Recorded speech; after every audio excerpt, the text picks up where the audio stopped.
All electronic devices are to be switched to silent mode during our council meeting. Thank you. First, we have the adoption of the previous council minutes. Council for August 26, 2019. Any discussion? Moved by Councillor Vane, seconded by Councillor Ritchie.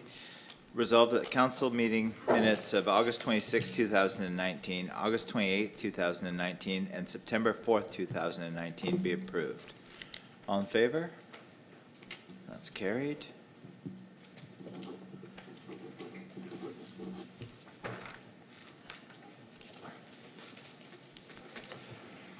Our first delegation, we have 5 tonight, so it'll be a while. Megan McGlashan, Senior Research Associate from Environics, the Governance Survey. Welcome, Megan.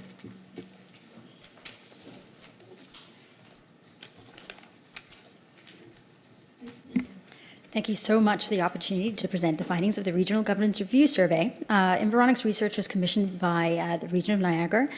It was led by a committee of the 13 CAOs to develop a representative portrait of Niagara Region residents' opinions on governance, specifically around the province's Regional Governance Review. So what's really important to note when you're talking about governance is if you were to pick up the phone and call a resident and ask them, what do you think what would you hope would be the outcome of the review? Most of them wouldn't necessarily know what you're talking about. And a lot of them wouldn't. When you ask residents, and I'm sure when you knock on doors, you probably come across this, they're not necessarily very clear on the difference between the responsibilities between their local municipality and the region. So keeping that in mind, we were very deliberate in our design of the questionnaire in that it progressively refamiliarized residents with the structure of governance before finally asking them about different potential scenarios that might be the outcome of the province's review.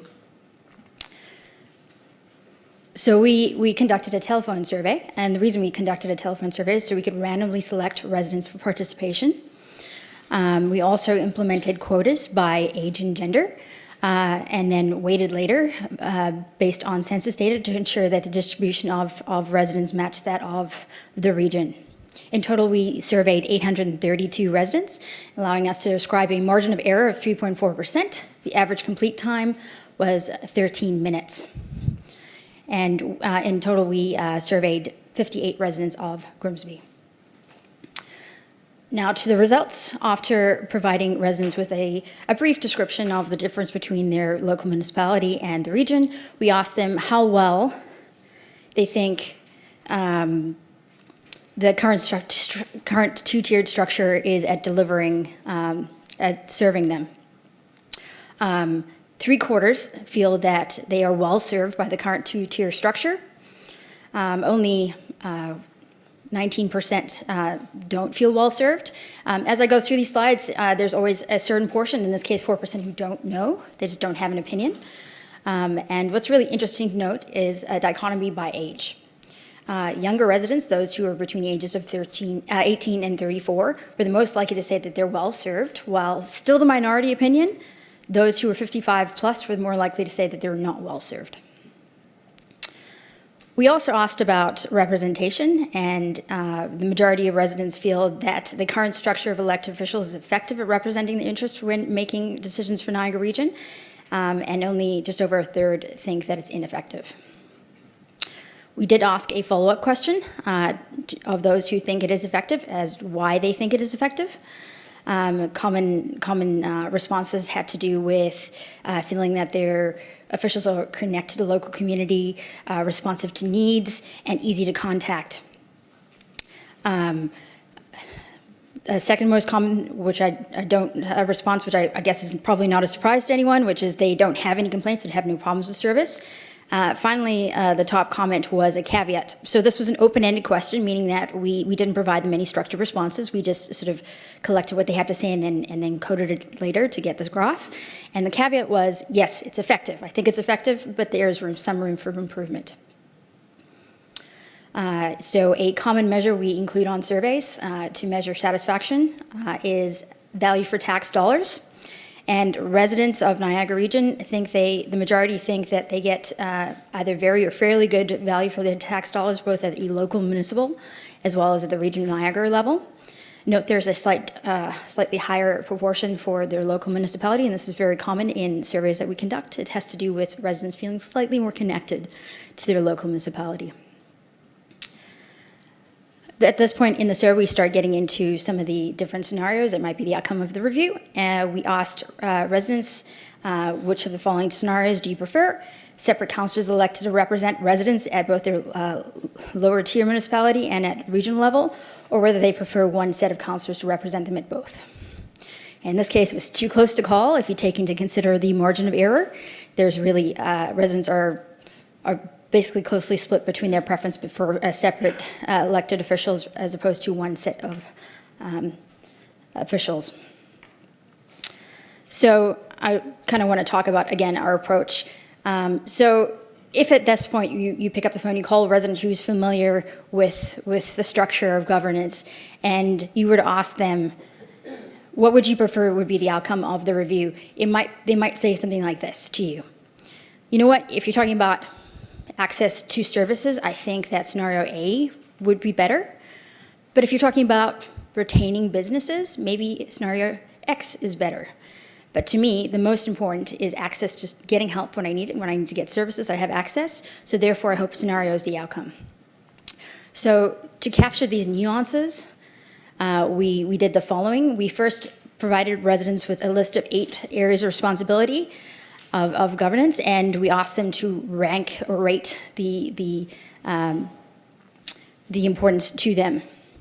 And that's the output on this graph. In purple shows the proportion of residents who consider them important. And across the board, the majority of residents consider each area of responsibility important to them. The ones that rise to the top are efficient delivery of services and easy access to services. We then provided residents with sort of a brief explanation on the review, and then definitions for 3 different scenarios that might be the outcome of the review.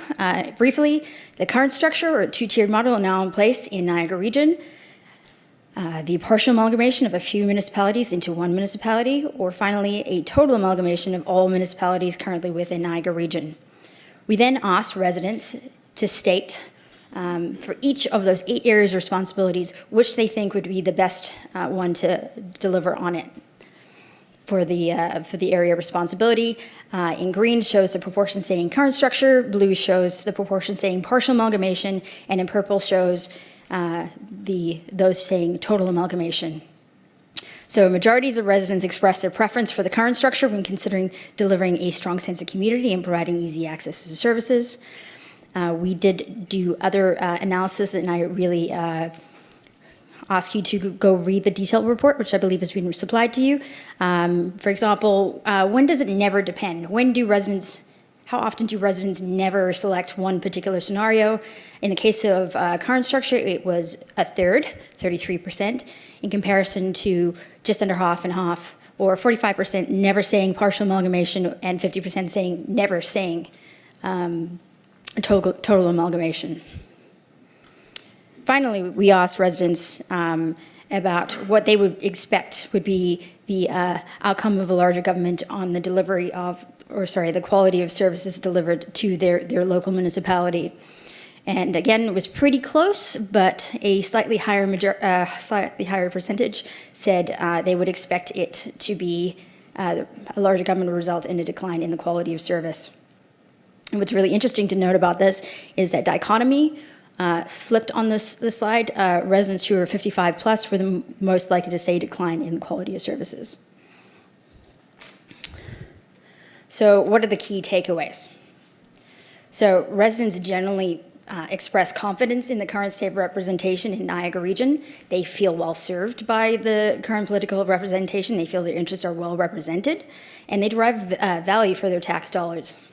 There are small pockets for limited appetite for some changes to the 2-tier system, but given the confidence they still give to the current structure, it would appear that appetite for change is sort of directed inwards towards the current structure, and that the overall tone of support for the current structure and pronounced opposition to any changes that would negatively impact service delivery or taxation suggests that resistance to change would be vocalized should amalgamation be imposed throughout the region. Thank you for the opportunity again to present the findings. I look forward to your questions. Thank you very much, Megan. Questions? Councillor Vane? Thank you very much for coming this evening. Just two quick questions. First one is, could you, I'm sorry, refresh my memory who requested this and what we're hoping to get from this? So originally this study was conceived by the region, and then stewarded by the Committee of 13 CAOs. And the purpose was the Ontario government was doing a regional governance review of the regions, including Niagara Region. And the purpose was to really get a perspective of what Niagara Region residents think about their current government and potential outcomes of the province's review. Okay, second question. It says effective larger government services. It says here, the impression I'm getting anyways, is that the people of Grimsby seem to be more satisfied with their current service more so than anybody else, yet some of the other numbers show us as being low when I realize this is over a period of time, but I'd like to know how recently this was done, because I do believe this council has been far more active. And I'm not trying to dump on any other council, I'm just asking. It says effective larger government on services. It says 60% would see a decline if we amalgamated. So we could, just to answer one of your questions, we did this in late May, early June. One thing you got to consider is that we only talked to 58 residents in Grimsby. And the purpose of this survey was to look at Niagara Region level opinions and perceptions.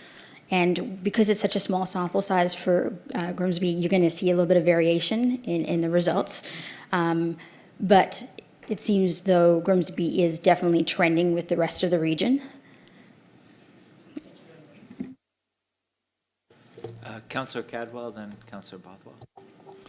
Yeah, thanks very much, Mayor Jordan, and thank you very much, Megan, for the presentation and that very interesting information and data, statistics. And I just want to comment, then a question. We were at the AMO conference just this past last month in Ottawa, and Minister Steve Clark, he did make a good presentation with regards to what's been going on through the governance procedure and process here. And he did mention, and I heard it and I wrote it down, there was 8,500 submissions given to his ministry, the Minister of Municipal Affairs. And he did say a couple times, I remember, that the government does not have a plan in place yet. And then he paused and then he said it again. So I thought that was good. Again, it's great that there's a lot of feedback in regards with surveys and studies that were done that. But just a question I have, and there's been a lot of talk around town about, everybody's got an idea, what's coming down the pipe, so to speak. But I think what a lot of people in Niagara, there are a lot of, I'll call this part-time politicians.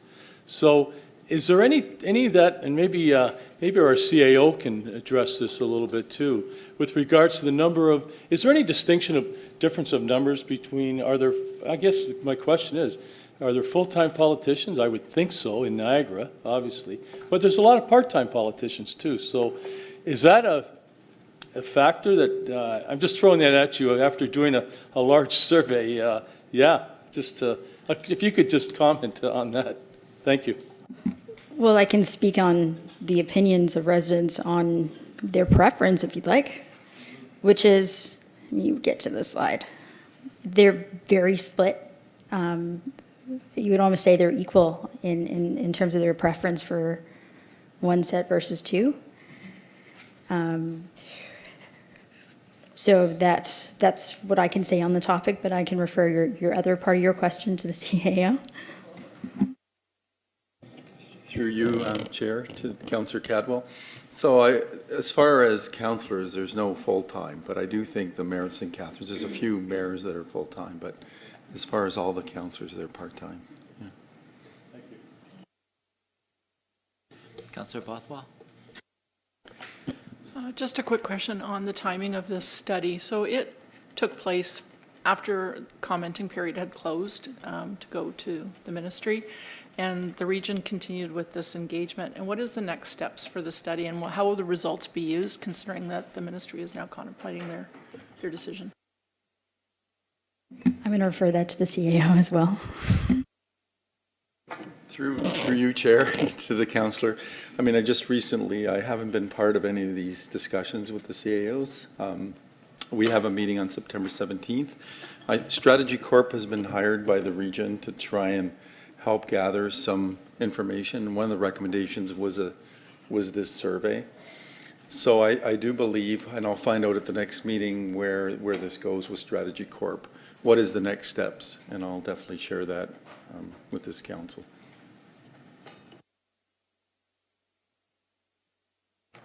Great, seeing no further questions. Again, thank you, Megan, for your presentation. It was quite informative. Thank you. Moved by Councillor Sharp, second by Councillor Bain. Resolved that the delegation of Megan McGlashkin, Senior Research Associate from Environics with reference to the governance survey be received. All in favor? That's carried. Next delegation is Maureen Shantz, Board Member of Alzheimer's Society Niagara Region, the 24th Annual Coffee Break Campaign. Welcome. Good evening, Mayor Jordan, members of council, town staff, and members of the public. As a member of the Director of the Alzheimer's Society, it's my pleasure to be here to have an opportunity to speak to you and share information about our annual Coffee Break campaign, which is now in its 24th year. Coffee Break actually kicks off this Friday, September 20th in St. Catharines at the Niagara Regional Headquarters with coffee and treats with this year's honorary chair, Jim Bradley, who is the regional chair of Niagara. There'll be an official flag raising, and from 10 to 11 a.m. you're invited to come and enjoy a coffee and treats while supporting the Alzheimer's Society of Niagara Region. Dementia doesn't discriminate. It can affect anyone regardless of background, education, lifestyle, or status. And it's not a normal part of aging. It's one of the fastest growing diseases of our time, but still has no cure or effective treatments. Dementia is also a health condition with important social implications that impacts our communities. There's often a lack of awareness and understanding of dementia, resulting in stigmatization and barriers to diagnosis and care. In the Niagara region, there are actually over 10,000 people experiencing a progressive dementia, and the number of cases continues to grow each year. Last year, we saw over 2,000 new referrals to our society and educated more than 12,500 Niagara residents and frontline staff. Our service provision includes all individuals impacted by the diagnosis of dementia, including spouses, families, children, and friends who also need that education and support to facilitate lifestyle, health, and wellness changes for their family member. We've had wonderful success with our many programs and services offered out in the community, such as the Brainway Cafes, support groups, Minds in Motion, friendly visiting, telecare friendly visiting, and our aging and dementia simulations.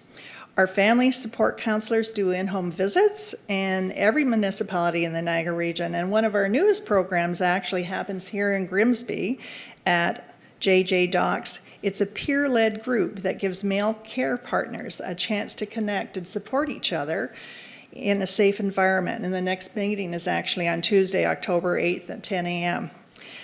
So to support a large variety of our programs that are provided at no charge to individuals and their families, our society must raise over $500,000 each year, and Coffee Break is one of our biggest events.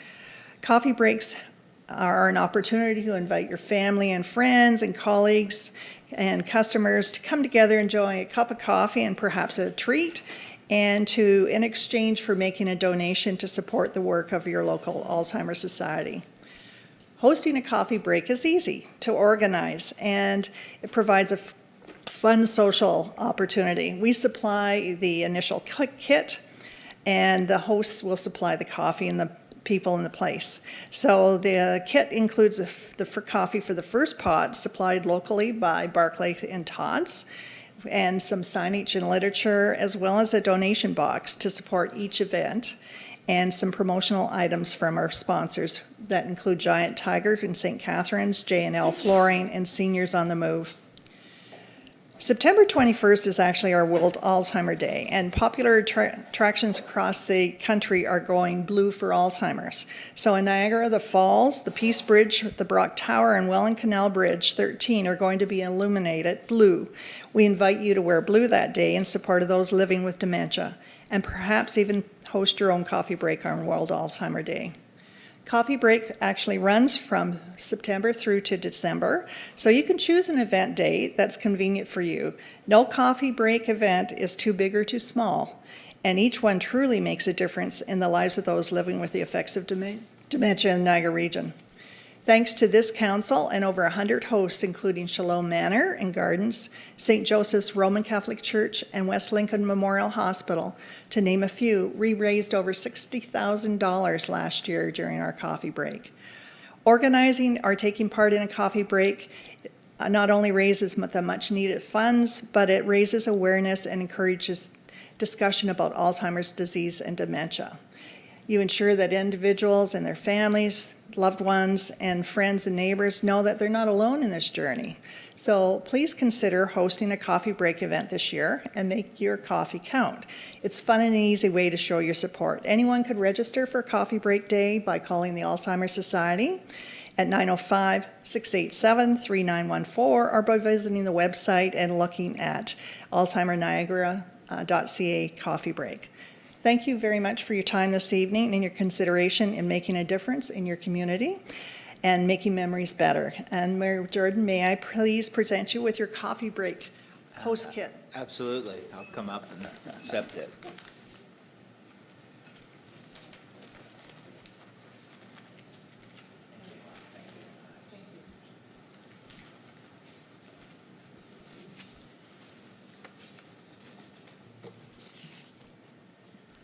Thank you for your presentation, Maureen.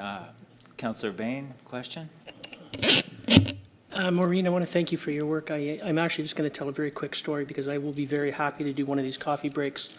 My mother last September went for a drive from a retirement home she was staying in. She disappeared for 12 hours. The police finally found her in a gravel pit parking lot. Since that time, my brothers and I have been, mainly myself, have been taking care of her affairs. And from that moment that we found her that day to today, she's not there anymore. She's gone. She's still very much alive, but as the person that we knew as our mother, she's no longer there. I have seen the devastating effects of dementia. So I think any way we can support this, I'm there 100%. I don't think, I still love my mother the same as I always have, but she doesn't even know who I am anymore. So I really encourage people to take this seriously. It's becoming more and more common. As people, especially as our society's aging. I know you say it's not an age-related thing, but I do see a lot of people that are maturing like ourselves and that are getting this type of disease, and I really would ask people to really take it seriously. Thank you for everything you do. And I'd like a business card before you go, if you don't mind. Or if not, if you don't have one, that's fine. I'll call the number here. I don't have one. I apologize for that. I just want to thank you for what you do, though, and the rest of the board. Okay, Thank you. Thank you, Councillor Bain. Councillor Bothwell? Just a quick thanks again for speaking. I think a lot of us have been touched in some way. This coming Saturday, September 21st, is Doors Open, and Grimsby is going to have an opportunity to host a number of events at a number of our locations. I think it would be awesome if there was some way to incorporate the coffee break maybe into the fire station open house there and just raise awareness and put something out there. Just looking at an opportunity, if that's World Alzheimer's Day, and if we have an opportunity to do that, if we can't do it this weekend, but then before December. I think that's a great idea, Councillor Bothwell. We should be able to put it together. I'm sure there's lots of coffee at the fire department. We have our first pot right here. Councillor Cadwell? Yeah, I believe there is, but sometimes they don't get the opportunity to drink very much coffee. So anyways, thank you very much for your presentation, Maureen. It was I mean, you really hit home with a lot of people, I'm sure. A lot of families are affected by it. I was just wondering, just a couple quick things.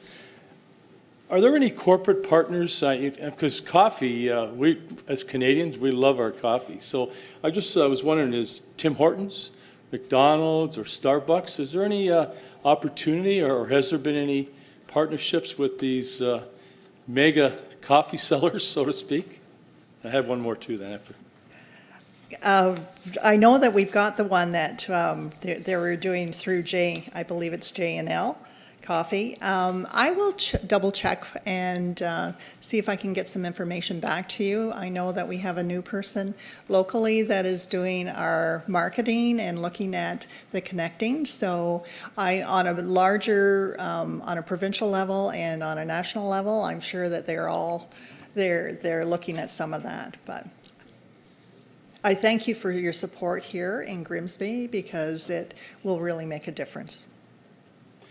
And just one other, if I may, Mayor Jordan, do we get a flag to hang in Grimsby too for Alzheimer's for the 20th at all? Is there an opportunity? Do other municipalities? I know you mentioned it's going to happen at the regional headquarters, but is there any other? Do the towns get an opportunity to put a flag up? Just throwing that out. Actually, I believe, Mayor Jordan, that there is a banner that you have in that package and that talks about Alzheimer's coffee. So if you can use that. And anybody that wants to host a coffee can actually phone the Alzheimer's Society and then get their own kit to have all that information available to each of the groups. Thank you. Great, thank you very much for your presentation, Maureen, and we'll make sure we get the banner up. Thank you. Moved by Councillor Vane, second by Councillor Sharp. Resolved that Maureen Shantz, board member of the Alzheimer's Society Niagara region, with reference to the 24th annual coffee break campaign, be received. All in favor? That's carried. Next delegation is Janet Handy, the Christian French Child Advocacy Center, Niagara, new programming. Welcome, Janet.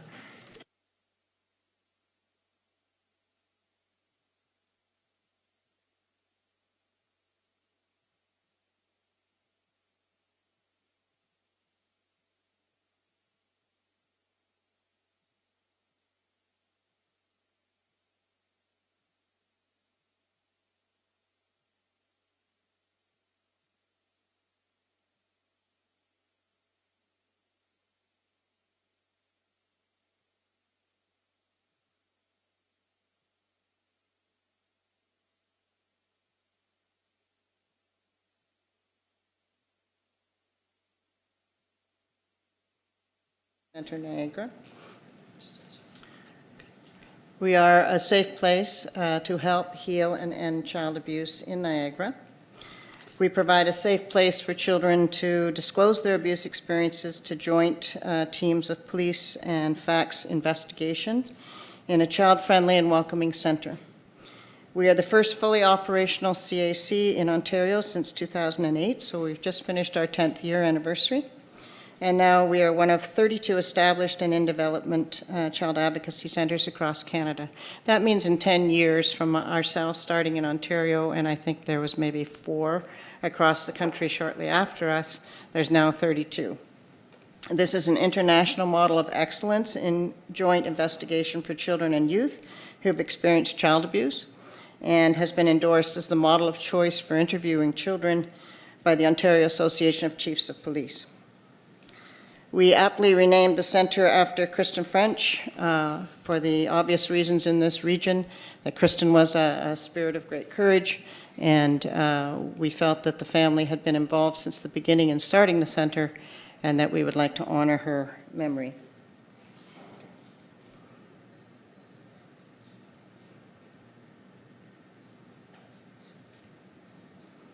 Our purpose is to provide this non-threatening, child-friendly place where only children and youth and non-offending caregivers and parents are interviewed, and so they feel safe disclosing their abuse experience. We minimize the number of times children must repeat their experience before child advocacy centers. Children might be involved in up to 7 different interviews about their experience, and that would re-traumatize children. And we know so much more now about trauma that we want to make sure that we're reducing the number of times. So there is an interview process that's recorded, and that recording goes forward into the justice system. And anyone else who needs to see that material can then watch the interview rather than interview the child again.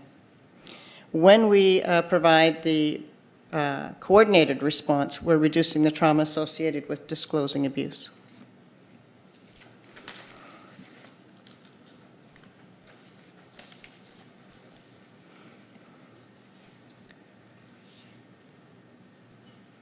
Our partners put Niagara's children and youth first. Our police partners are looking in those interviews for evidence of criminal activity or charges that need to be laid.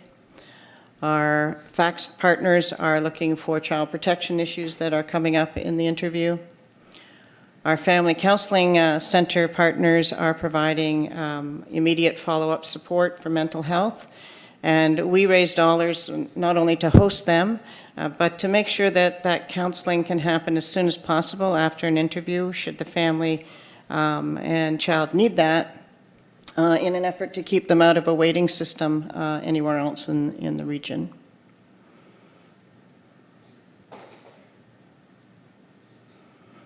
Some of the larger centers across Canada have been able to talk about, have enough volume now to talk about qualitative and quantitative studies of child advocacy centers and their benefits. So for children and families, that research is showing that children report feeling less scared or being less scared when they need to come forward and share this information. That caregivers are more satisfied with procedure and investigation. So you have to imagine that for a caregiver who's not aware that this is happening or is stressed with this is happening, that this place is for them too. And so we respond to the whole family's needs. And finally, CACs refer more children for both mental health services and preventative and injury-related medical exams. We do consider this model a preventative one. For professionals and the community, there's 2 significant benefits. When professionals work together in an investigation team, they better understand each other's roles, they can improve their team results through case review, and fewer children fall through the cracks. And we now have enough time passed that we can see an estimated savings of 32% when an investigation is run through a CAC and coordinated systems rather than non-CAC run investigations.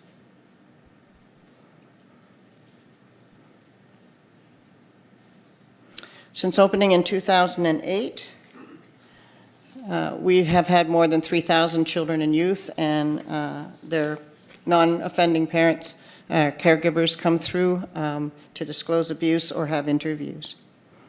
We have grown from 50 to on average 340 interviews per year. So we now think of that as on average an interview per business day. And children do come from every municipality in the Niagara region for investigation support. In other words, there's not a municipality that does not experience child abuse impacts in its youngest citizens. Underreporting or undertreated child abuse can affect a person for a lifetime. We now know that a child who suffers abuse is 30 times less likely to graduate from high school. A youth who suffers abuse is 26 times more likely to be homeless. And an adult survivor of childhood abuse is 2 times as likely to be arrested. And so we talk about prevention, we talk about dealing with as soon as possible in one's life to try to mitigate some of the impacts that can happen later on in life.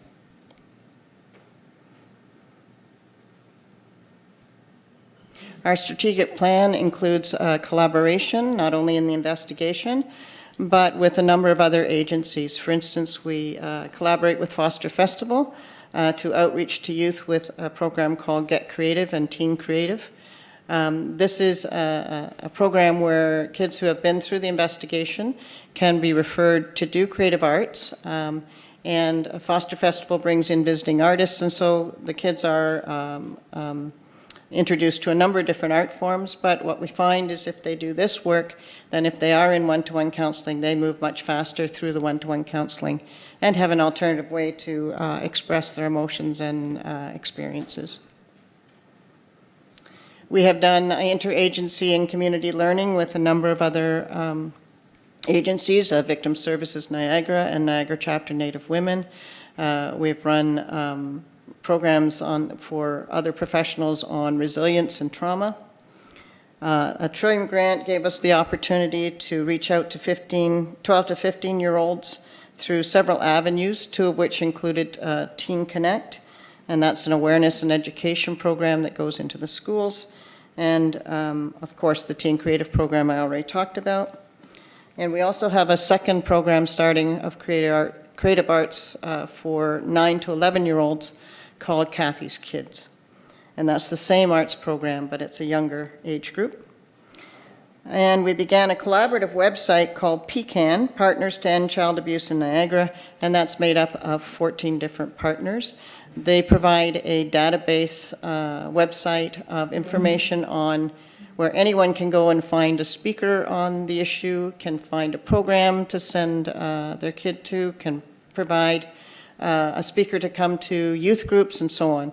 So any agency that's part of that awareness PCAN website has updated their information at all times to provide you with any information and programming that they have available to the public or to professionals.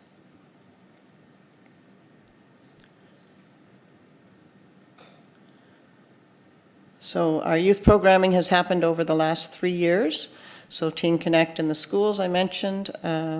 Youth Advisory is another one that we've just started. We have a young group of 14 to 17-year-olds that tell us older people how to communicate with them, especially through websites and memes and everything else that they call them, and Instagram and so on. And they've just made a YouTube video for us, and we'll be showing that YouTube video at our gala coming up on October 3rd. And I talked about Teen Creative and Kathy's Kids.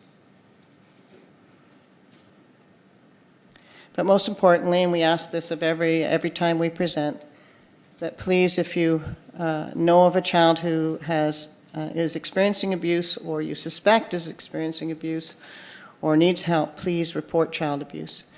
We ask that you not try to decide what it is, but rather report it and let the professionals do their job to help that family and child. Thank you. Thank you for your presentation, Janet. And questions? Councillor Bain? Through you, Mr. Mayor. Thank you very much for coming out tonight, Janet. A couple of quick things.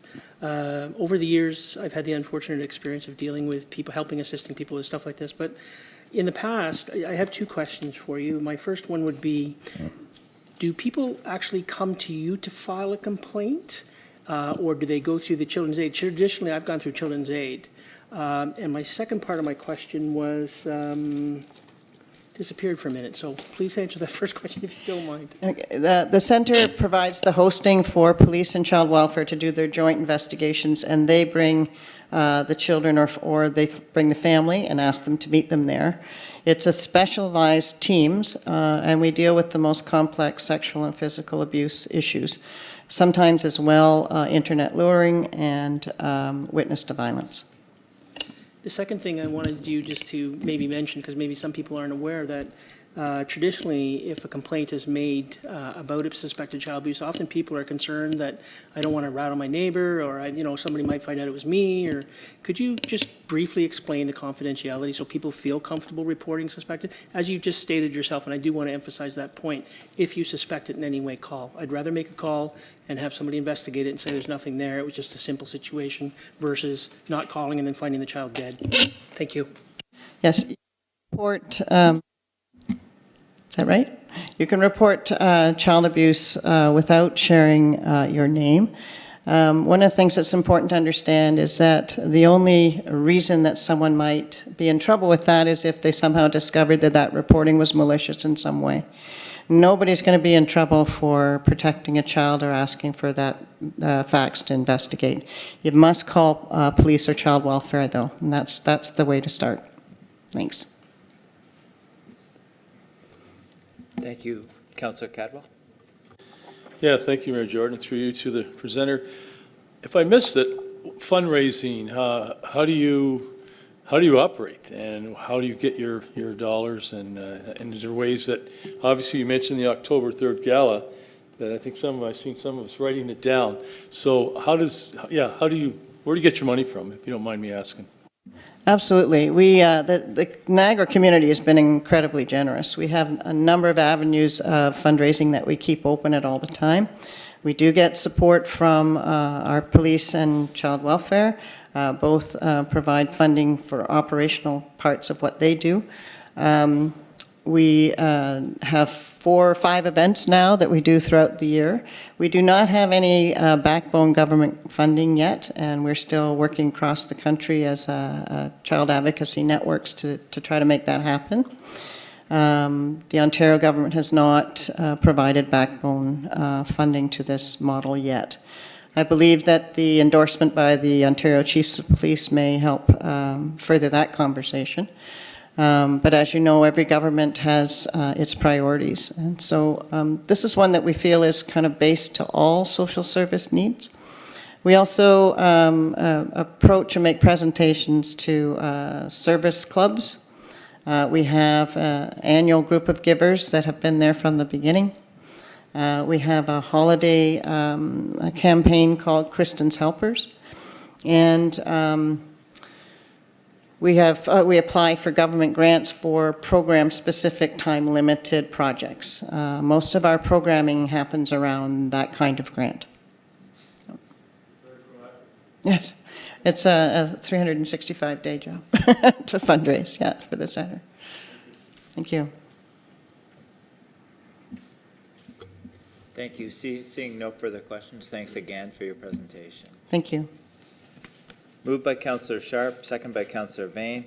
Resolved that Janet Handy, Christian French Child Advocacy Centre, Niagara, with reference to new programming, be received. All in favor? That's carried.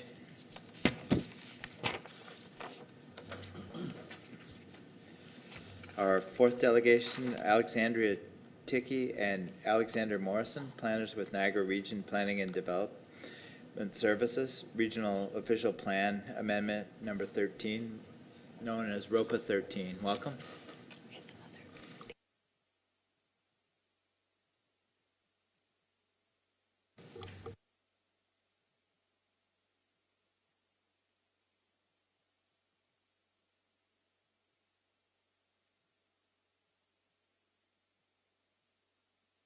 Director of Community and Long-Range Planning at Niagara Region. Can you hear me now? Thank you.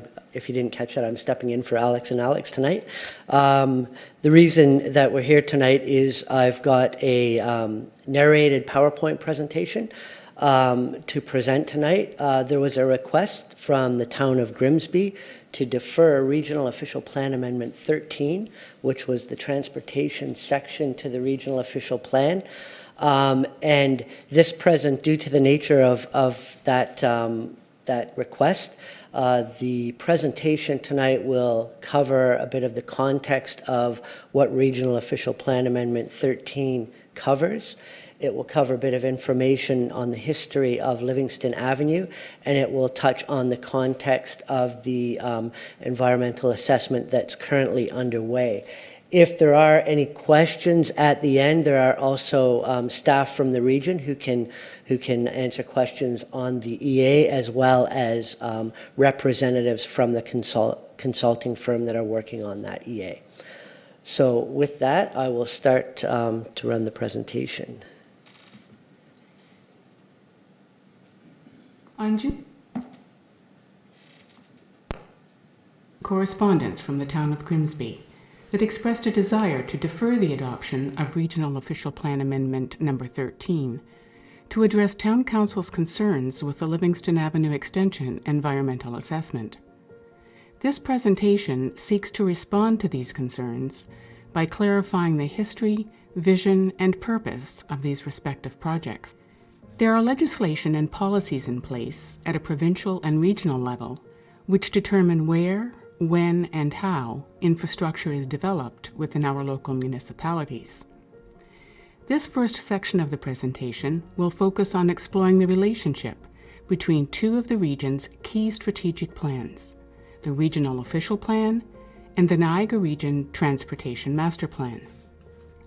To ensure that the higher-level transportation policies in the Regional Official Plan are aligned with the more detailed recommendations in the approved Transportation Master Plan, an amendment to the Regional Official Plan was initiated. This amendment is referred to as Regional Official Plan Amendment 13, or ROPA 13. The proposed changes to the transportation policies in Regional Official Plan Amendment 13 are comprised of three parts. First, the introduction of a new set of policies that bring transportation policies in conformity with provincial policies and in alignment with the Transportation Master Plan. Second, the addition of two new schedules that outline the region's existing infrastructure and the revisions made to the Niagara Region Cycling Master Plan as outlined in the Transportation Master Plan. And third, the addition of a site triangle specification standards table to ensure public safety on arterial roads and consistency in street design and construction. The amendment is currently in the final phases for adoption and approval. The consultation process formally began in September 2017, when the draft policies and schedules of the amendment were circulated to prescribed agencies and stakeholders for review and comment. The amendment was subsequently subject to a public open house and public meetings to receive further input. Based on comments received, changes were made. The recommended changes to the amendment were then brought forward for comment at an additional public meeting in June 2018. The final recommendation report, with responses to all comments, was brought forward to Regional Council for adoption in June 2019. The amendment has been deferred at the request of the town of Grimsby. In Ontario, the land use planning process begins with provincial policy, which includes the Provincial Policy Statement, Greenbelt Plan, and Growth Plan for the Greater Golden Horseshoe. These documents set the vision for land use and growth forecasting. Provincial policies are reflected in the Niagara Region Official Plan, which guides land use and development in Niagara. The Regional Official Plan provides local municipalities with a framework for establishing their own official plan and zoning bylaw provisions in order to set local regulations and standards for development. Provincial policy directs municipalities to provide connectivity among transportation modes for moving people and goods, and a balance of transportation choices that reduces our reliance on the car and promotes the use of transit and active transportation options. In 2015, the Niagara 2041 Initiative launched a series of studies titled How We Go, Grow, and Flow, which included forecasted population and employment growth, the Transportation Master Plan, and the Master Servicing Plan for water and wastewater. The Transportation Master Plan sets out the policies, programs, and infrastructure improvements needed to address the region's transportation requirements, including street design, scheduling, and capital works programs over the short, medium, and long-term horizons. The recommendations of the Transportation Master Plan are based on extensive public consultation and engagement, including 14 public information centers across the Niagara region, 2 of which were held in the town of Grimsby, a local stakeholder meeting, and 2 online surveys, which collectively received over 3,200 responses. After having received and responded to this public input, the Transportation Master Plan, which satisfies the requirements of the Environmental Assessment Act, was approved by Regional Council in 2017. The Transportation Master Plan is typically updated every 5 years to be responsive to changing conditions and new innovations. This section of the presentation will speak to the proposed extension of Livingston Avenue from Emily Street to Oaks Road along the region's right-of-way. First, we will examine the history of Main Street West and its relationship to Livingston Avenue. The Main Street West corridor, also known as Highway 8, has been the subject of thoughtful and sensitive planning by the local community to preserve its unique heritage and cultural features. It was officially designated a highway in 1925. However, by the 1950s, the Department of Highways was already beginning to undertake studies to review possible diversions of Highway 8 to protect the heritage character of the area, including a new east-west corridor from Oaks Road to Casablanca Boulevard. By 1964, the Department of Highways determined that Highway 8 was no longer to be considered a long-distance highway due to the development of the Queenie W in 1940. And then, by 1970, Highway 8 was transferred to the Niagara region and renamed Regional Road 81, or Main Street West. In the 1971 Grimsby traffic study, the concept of connecting Livingston Avenue from Oaks Road to the downtown as an arterial road was formally outlined. This was identified as part of a recommended street plan in order to accommodate forecasted traffic flows to 1990. Lands were then expropriated in the mid-1970s for the Livingston Avenue right-of-way to Oaks Road. By the end of the 1970s, the right-of-way was cleared and used by the town to construct a sanitary sewer to service residential development in West Grimsby. In 1995, the town undertook another transportation study, which also recommended the extension of Livingston Avenue between Casablanca Boulevard and Oaks Road. The extension of Livingston Avenue has been foundational in the planning of the town as a means of protecting and enhancing the unique heritage and cultural character of Main Street West.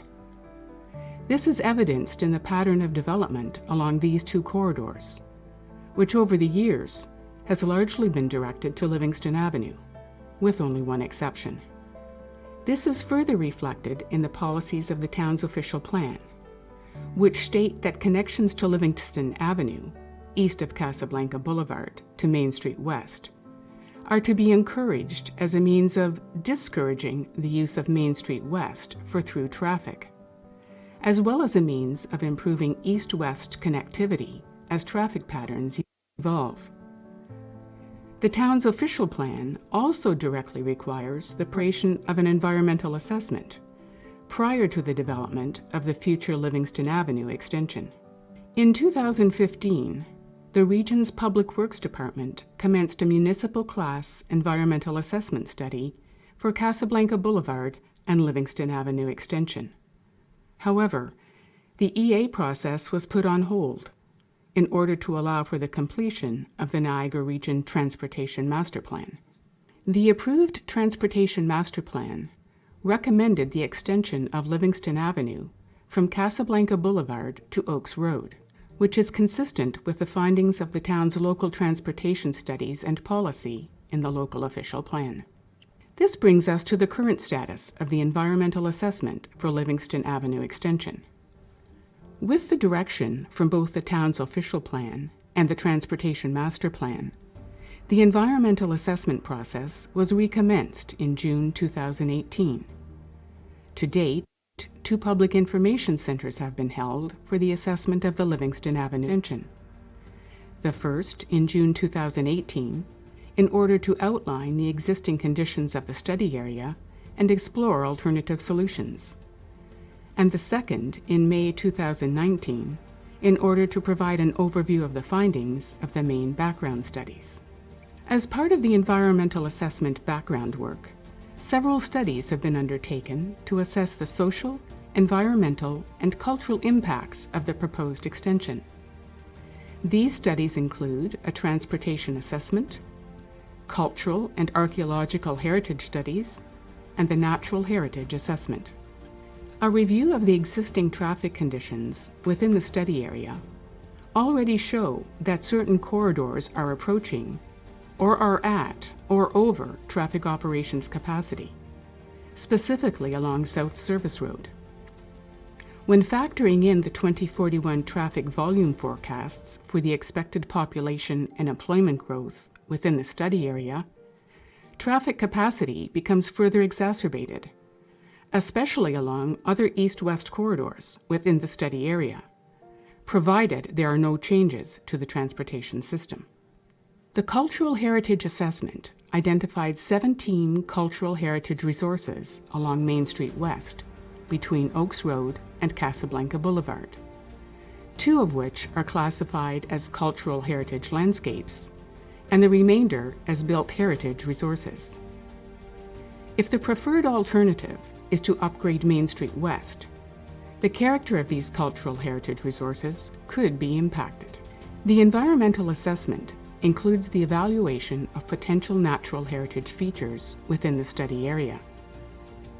The natural heritage assessment completed is comprehensive and includes an assessment of the Irish woodlot, an evaluation of bird species, an aquatic assessment, a botanical inventory, and wildlife observations.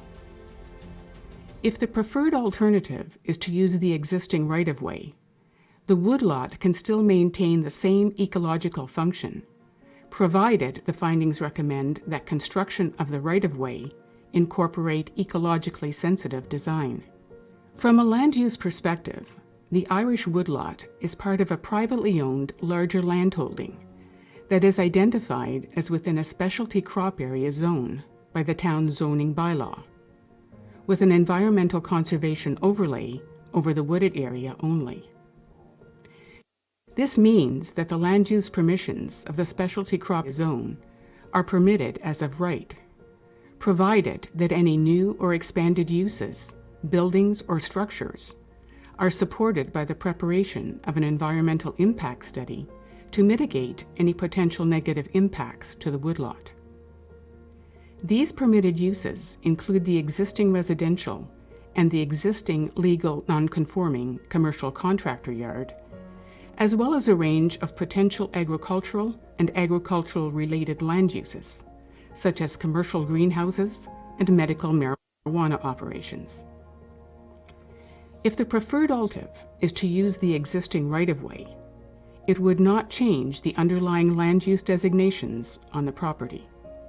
To address the specific requests made by the town of Grimsby to remove the Livingston Avenue extension from the Transportation Master Plan via Regional Official Plan Amendment 13, it is important to note that though directed by a common vision, the policies in a regional official plan are high level and do not address specific road improvements at the level of detail as in the Transportation Master Plan. However, regional staff have met with Grimsby councillors to discuss the town's resolution regarding the amendment and Livingston Avenue extension, and propose the following additional wording to the amendment, reflective of the policies of the Greenbelt Plan, in order to mitigate these concerns. It is noted that the Livingston Avenue extension is permitted by the Greenbelt Plan and has no bearing or influence on future development within the Greenbelt Plan area.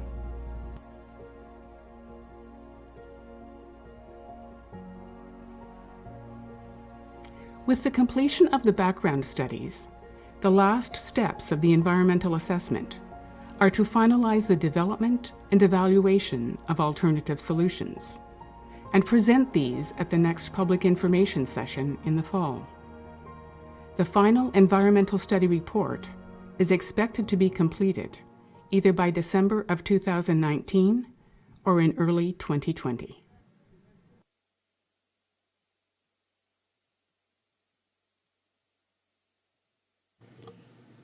Thank you for your presentation. Doug, are there any questions? Councillor Bain? Thank you very much for coming out this evening to present this to us. Through you, Mr. Mayor, I have a number of questions. I've spoken to Carolyn and others about this in the past. I am not a supporter of this extension. I've spoken to a lot of residents. I appreciate the fact that you've had open houses and you've done all that stuff. I have found personally that the majority of people do not support it for many reasons. You talk about protecting the heritage character of Main Street. I respect that. I really do. I'm very big on heritage. But having said that, I also believe in protecting the value of oxygen and other items that keep humans alive. Running a road through there, to me, as far as I'm concerned, is not required nor necessary.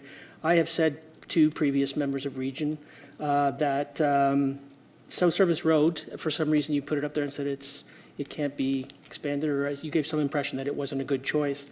Since I drive these roads on a regular basis, I have no problem with South Service Road being expanded. There's lots of room there, and it makes more sense.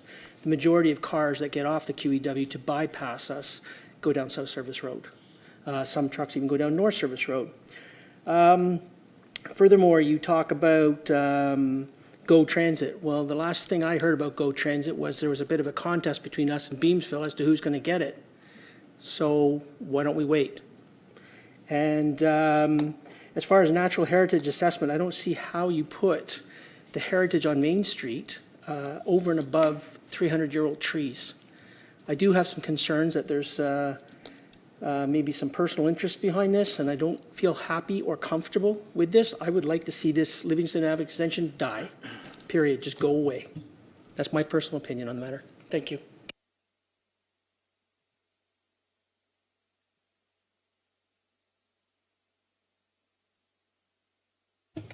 Councillor Sharp?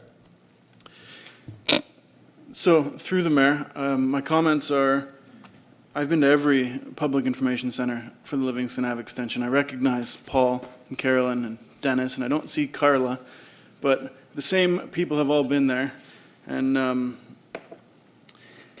by a large majority, Grimsby residents have said, no, we don't want the Livingston Avenue extension through that specialty crop area and through the woodlot. I've seen it over and over and over again, and like I said, by a large majority. And so now, you guys, the same as every other time, here you are, to tell me that you haven't listened to us at all, to tell me that, oh, in the 70s we said this, and in the 80s we said this, and like, that we can't do this, and that basically, it's all excuses to tell me that you're not going to listen to us, right? We made a unanimous resolution through this council. We asked you to defer the Livingston extension, and my opinion still stands.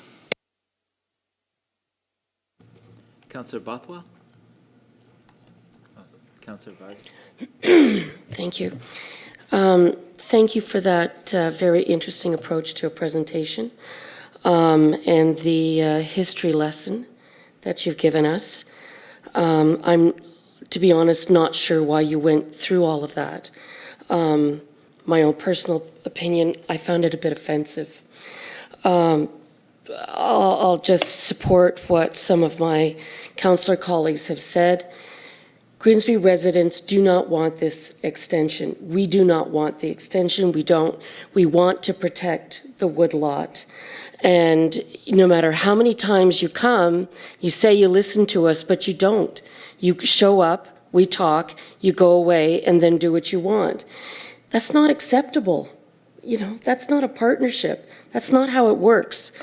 You know, I think there's plenty of room to start expanding perhaps South Service Road. That's a much better option. The other thing is, if you really care about transportation in Grimsby, take a look at Mountain Road or take a look at the Bartlett extension. That would be something helpful. And just forget about this Livingston Avenue extension. Thank you. Councillor Bothwell? Through you, Mayor Jordan. Got a few points. I'm usually going to try to keep it as short as I can. In the presentation, there was a comment made that there was a change going to be made to ROPA 13, but I did not see that in the wording on the slide. I'd just like you to confirm what that wording was for council, because I didn't see it documented in our presentation. Is it on the presentation? I don't, the wording that, no, the wording that she said is not part of this wording. Okay, but that wording that's being provided to you is the wording that's in the presentation. That's not what was said on the presentation. It was different wording. we are willing to concede and put this language in, and it wasn't what's in this presentation. What was said in the presentation was over and above what's on the actual slide, so Yes. that, I didn't hear that. There was a clip of like 2 sentences that weren't Didn't show exactly up what there? was here. So if you could kindly send that to me Okay, after the yeah. meeting, that would Okay, be yeah. great, because when I heard it and For I sure. looked at what's in this, in the ROPA 9H2 of ROPA 13, Okay. the wording here, it didn't sound like what I'm reading. okay, So I'd appreciate if you could No clarify problem. that. When we met with the region, we asked that they respect council's desire to stop the Livingston extension and do everything they could to show that support through ROPA 13, or to help us with a way to show that this council has a different vision and a different perspective from the previous council. So a lot of the history we're hearing is based on the previous council's perspective and vision and directive, which is not what this council shares. I'm disappointed because one of the things we asked, and I understand the transportation master plan cannot be changed, but I'm disappointed in the sense that when we asked for ROPA 13 to reflect some of the language that should have been included, because Jack Thompson, the transportation lead, in the July 21st, 2017 memorandum to the region with regards to the transportation master plan, clearly said that within the master plan, wording would be included to accommodate the required review and discussion on Livingston Avenue Extension Map 5 2041 network will include the following note in both the TMP executive summary and the TMP document. Status of Livingston Avenue is in abeyance until addressed by Grimsby Council. That was a memo that was part of the Transportation Master Plan final documents, and that was saying this will be included in the Transportation Master Plan. That language wasn't on the map. That language isn't in the Transportation Master Plan. So what we were saying is something got overlooked. We wanted that covered, and it isn't. So I'm disappointed to see it wasn't. if I can just respond to that, that's specifically in relation to the Transportation Master Plan, which is separate from the Regional Official Plan Amendment, This is which is the enacting transportation section. Yeah, this is So- enacting the Transportation Master Plan, though, as it is now in place. The ROPA 13 is enacting the policies of the Transportation Master Plan, correct? The Regional Official Plan Amendment 13, it does, both of them speak at a different language. The Regional Official Plan Amendment is at a higher level. It takes all of the region into consideration without getting down into the detail. So how it actually, if I can take you back a little bit, the whole intention of the official plan, the review of the official plan is a really comprehensive review of it, and we're doing things in the official plan differently than we did before. In the past, there weren't documents such as the Transportation Master Plan or the Water and Wastewater Master Plan. So those documents in detail didn't exist, so a lot of information went into the official plan that's typically not an official plan. So what we're doing this time when we review the official plan is we're really looking at conformity with the provincial policies. We're providing a high-level direction in the other policies where we can, and some guidance to municipalities. So if you're reading the current section of the transportation section in the official plan, it's going to look different than it is right now, and that's the whole purpose for the change. So in the past, we didn't have a transportation master plan. Now the connection is we're actually required to do our planning based on transportation master plans, water, wastewater plans, forecasting and budgeting. So where the way that they're connected is the new official plan amendment actually refers to the transportation master plan without referring to the detail. And the reason that that is done is so that as changes, if we don't update the regional official plan for a significant period of time, whenever specific changes are made, we can avoid going through another official plan amendment, and that work can be pulled into the review of those more detailed plans. So that might be why you're seeing a difference. I appreciate that. I'm referring to the July 21st memo from Jack Thompson that says the following discussion provides a summary of revisions changes that will be incorporated into the final transportation master plan document, and they weren't. So I'm just stating that I'm disappointed that they weren't in that point. That's all. But this is besides, this is going back. I'm going to try to focus. Jack, it's done is done. Would you like me to explain? Why it didn't get in the map in the TMP? Why that comment didn't get put on the map? I'll do my best to explain that. That memo was written the day after a regional council meeting, and at that meeting, Mayor Bentley at the time brought that forward, that, as you mentioned, that Livingston Avenue should be put in abeyance prior to the passing of the Transportation Master Plan. It went back to Grimsby Council, as I understand.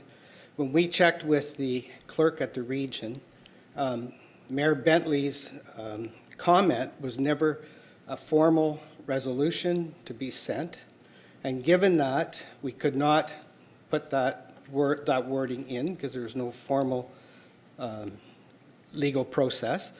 What we did do in the Transportation Master Plan was to center out Livingston Avenue, and by centering it out, we did say that any improvements to that corridor would have to go through an extensive environmental assessment study to identify need and justification, alternative solutions, and alternative design. So it's not like we forgot about it entirely. We tried the best we could do.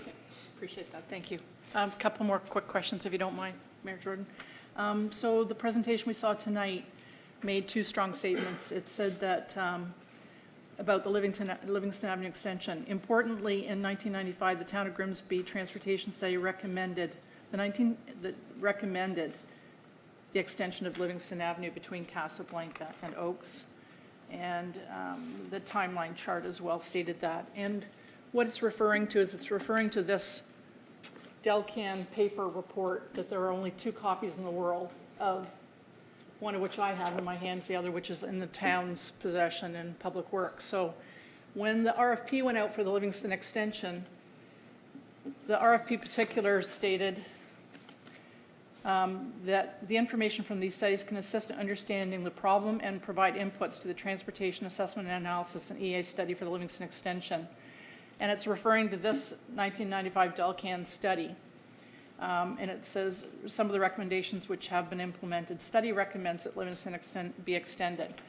This 25-year-old study, and if you read the whole study, that statement in the presentation is a selective piece of language when the whole study as a whole recommends quite a number of other steps, some of which have been taken, some of which haven't.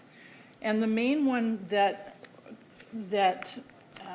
spearheaded that comment was based on, and it's on page, it says the Livingston Extension, Casablanca Boulevard, Oaks Road, and it talks about the growth in commuter traffic. The extension's been proposed as a 2-lane, recognizing it would be located beyond the existing urban area boundary.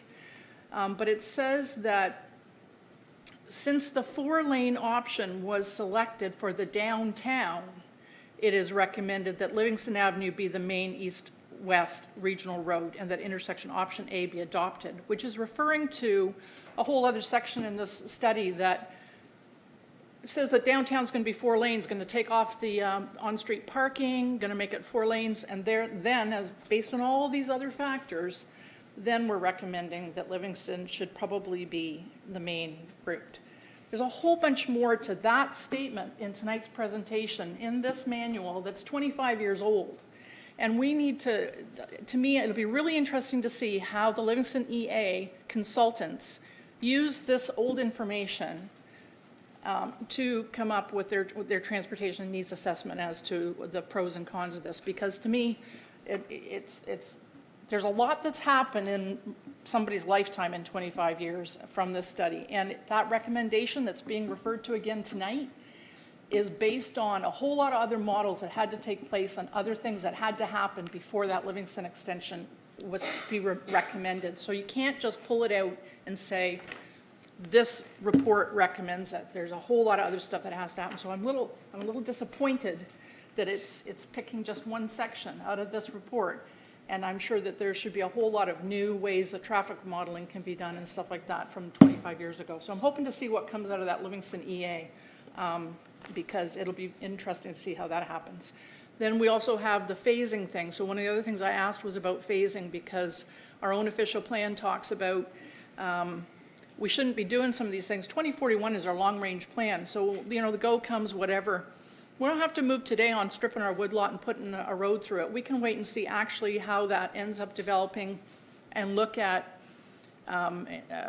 whether the need still exists when we get closer to that time. So I'm hoping, and that's what I had asked, is that we have those opportunities to look at whatever the options end up being, that we can revisit it, the TMP at the 5-year point, which was in 2017, so 2022, we'll be coming back to the table saying, do we really need this or not need this? And this council will be having its voice heard then again.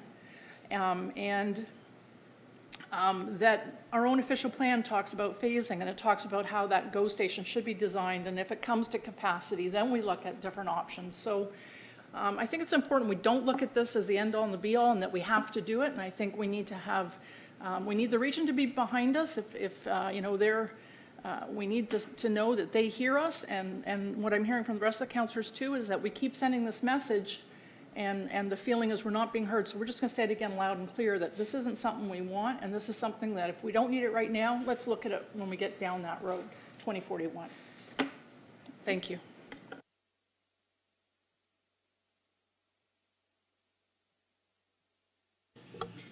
Thank you, Councillor Bothwell. Councillor Cadwell? Yeah, thank you, Mayor Jordan, and thank you for the presentation. I read through it, and looking at the history, I recognized a lot of things that were done, being a former town employee way back then too. So the only thing that you forgot was there's a water main that runs, and Mr. LaRue is here, and he can probably verify that with me.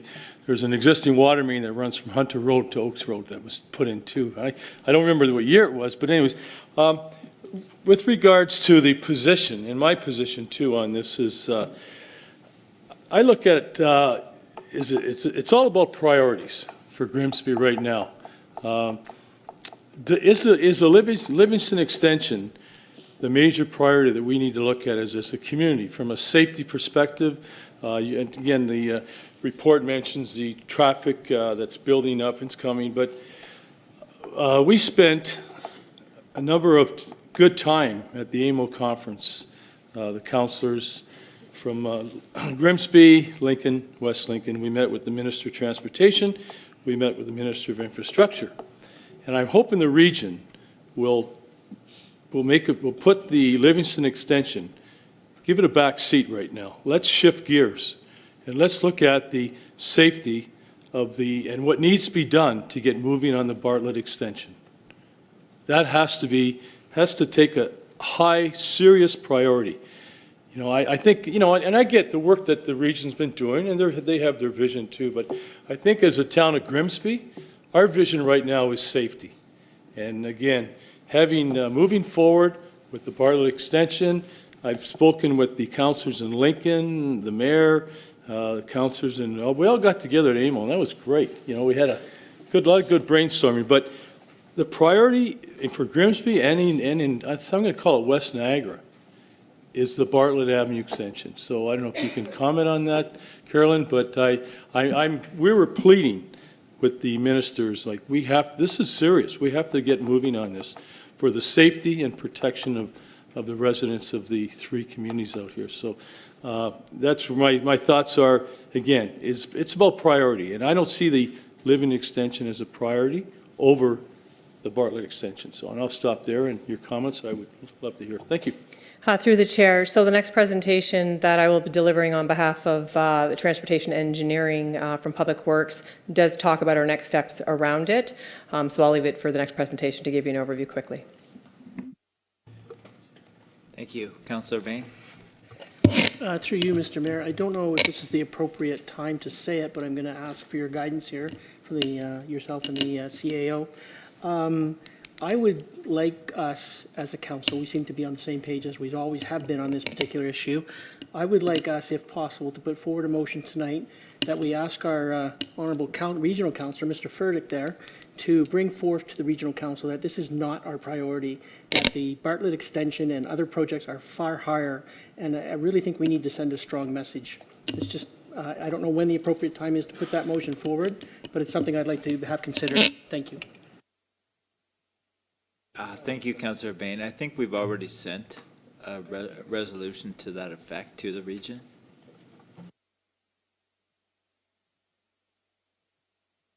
Councillor Frick? Thank you, Mr. Mayor.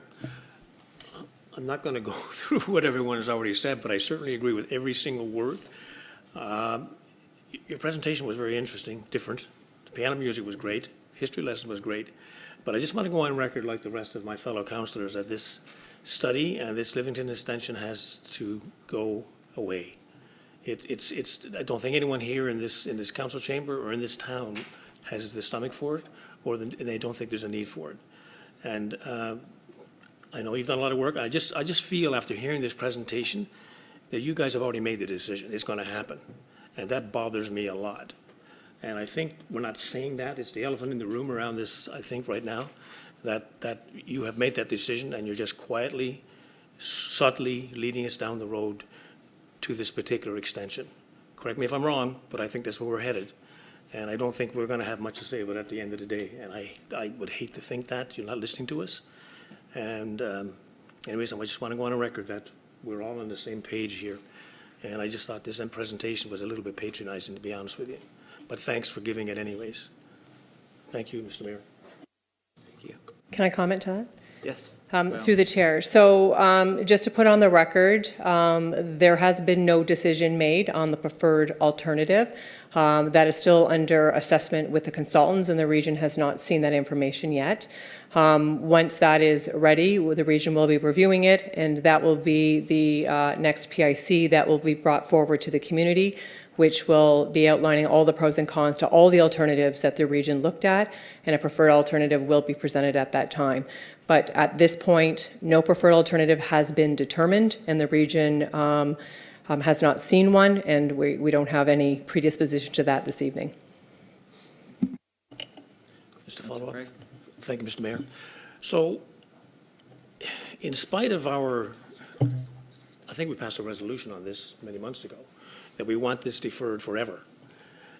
But so why is it still on the table? Why are we still asking the consultants to look at this? I mean, we wanted it taken off the table completely, but you're still going down the road with these consultants to look at it again for the third time or fourth time, whatever. Why are we still doing that if you're listening to us? Thank you, Mr. Mayor. Through the chair. So the intent of looking at the Grimsby area was identified in the Transportation Master Plan that transportation infrastructure was required along Casablanca and some capacity improvements in the east-west corridor, and was shown on Livingston. And the reason that was focused in this work program was because the GO station was announced. There had to be infrastructure to support the actual GO station. In doing so, we just couldn't look at the north-south flows. We had to look at east-west. So we initiated an all-encompassing EA process, which included Casablanca and Livingston. As we went through the process, we understood that Livingston became more of an issue of contention with the town of Grimsby Council, that, as you mentioned, Councillor, that you're not in favor of it. So we focused then on undertaking the environmental assessment for the Casablanca, which comes from Main Street all the way to North Service Road, and the section of Livingston Avenue from Casablanca into access the regionally owned lands south of the railway tracks. So we focused on that because that was really there to support the opening day of the GO station. We need the infrastructure improvements. With respect to Livingston, because we're looking at a broader study area, we had to include understand what's happening on the east-west. So the actual environmental assessment process allows us to do that. We're a proponent for it. It's a self-guided process through the Municipal Class EA, and in doing so, we engage all stakeholders. So the town of Grimsby is a stakeholder along with many other stakeholders.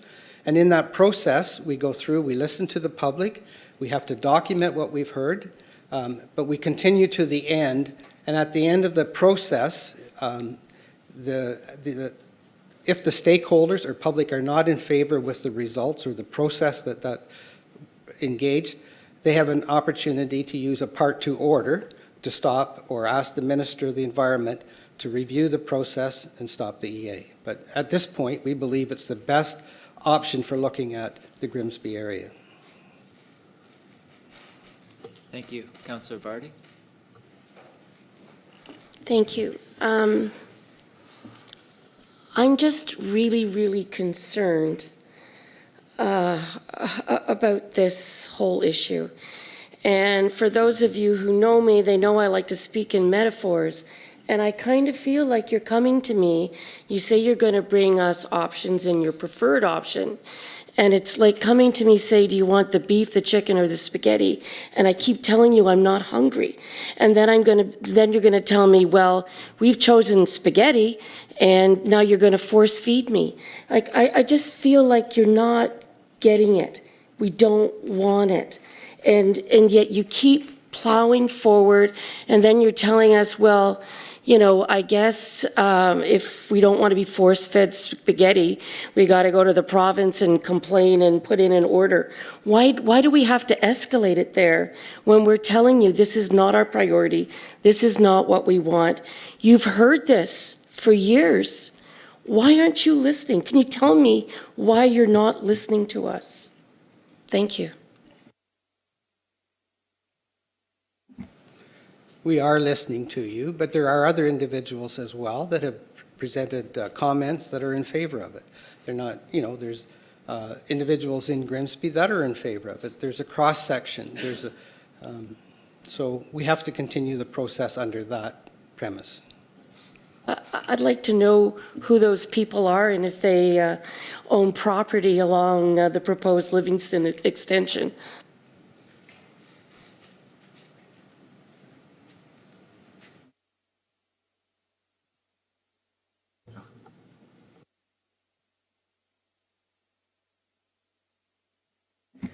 Through the chair. So I'm not here to talk about any specific property owner along the corridor. And with regards to the comment, I'm not aware of anybody who's going to be reaping anything from this. But with regards, we're looking at the region's right-of-way only. We have had access through permissions to enter to take a larger natural heritage look of the woodlot, but we're not here on behalf of any individual property owner along the corridor.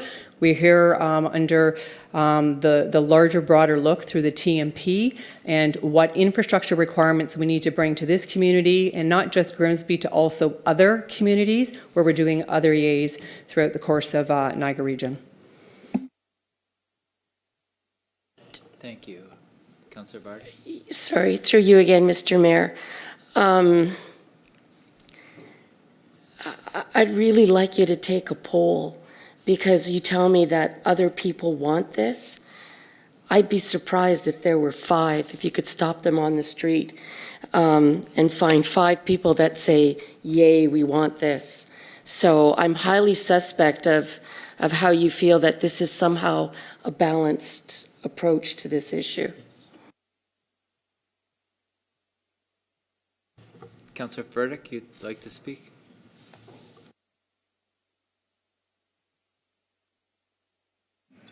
Thanks, Mayor Jordan, and thank you for the presentation. Let's make a couple of things, because I think we're mixing a couple of things up here. We're talking about an environmental assessment that deals with GO. The environmental assessment is not just putting the possibility, and I say possibility, of putting the road through the woodlot.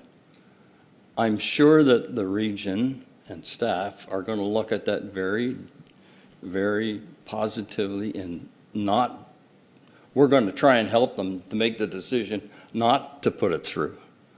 But I think we have to understand, Councillor Vane made the point about Beamsville getting go. Yes, there's a possibility, and it's been brought up, it's on record, possibly 2023, 2025. Let's understand that the region has the money and has all of the steps in place to complete our GO station, which is going to be on the south side of the tracks. In order to get to the south side of the tracks, you have to go through Livingston past Emily. Somehow we got to get to the GO station and get to the parking lot. Part of the environmental assessment is looking at that particular area. I mean, let's face it, we need lights at Livingston and Casablanca. We need lights at Casablanca and number 8 Highway. This is all part of the environmental assessment. So please, when you're looking at the environmental assessment, don't come flat out and say, we don't want the environmental assessment, because there's many pieces to that. Say explicitly what you don't want. And I fully agree and support you, and I always will, that I don't want the road to go through the woodlot. I don't even think it's required to go through to Oaks Road. I fully agree with you.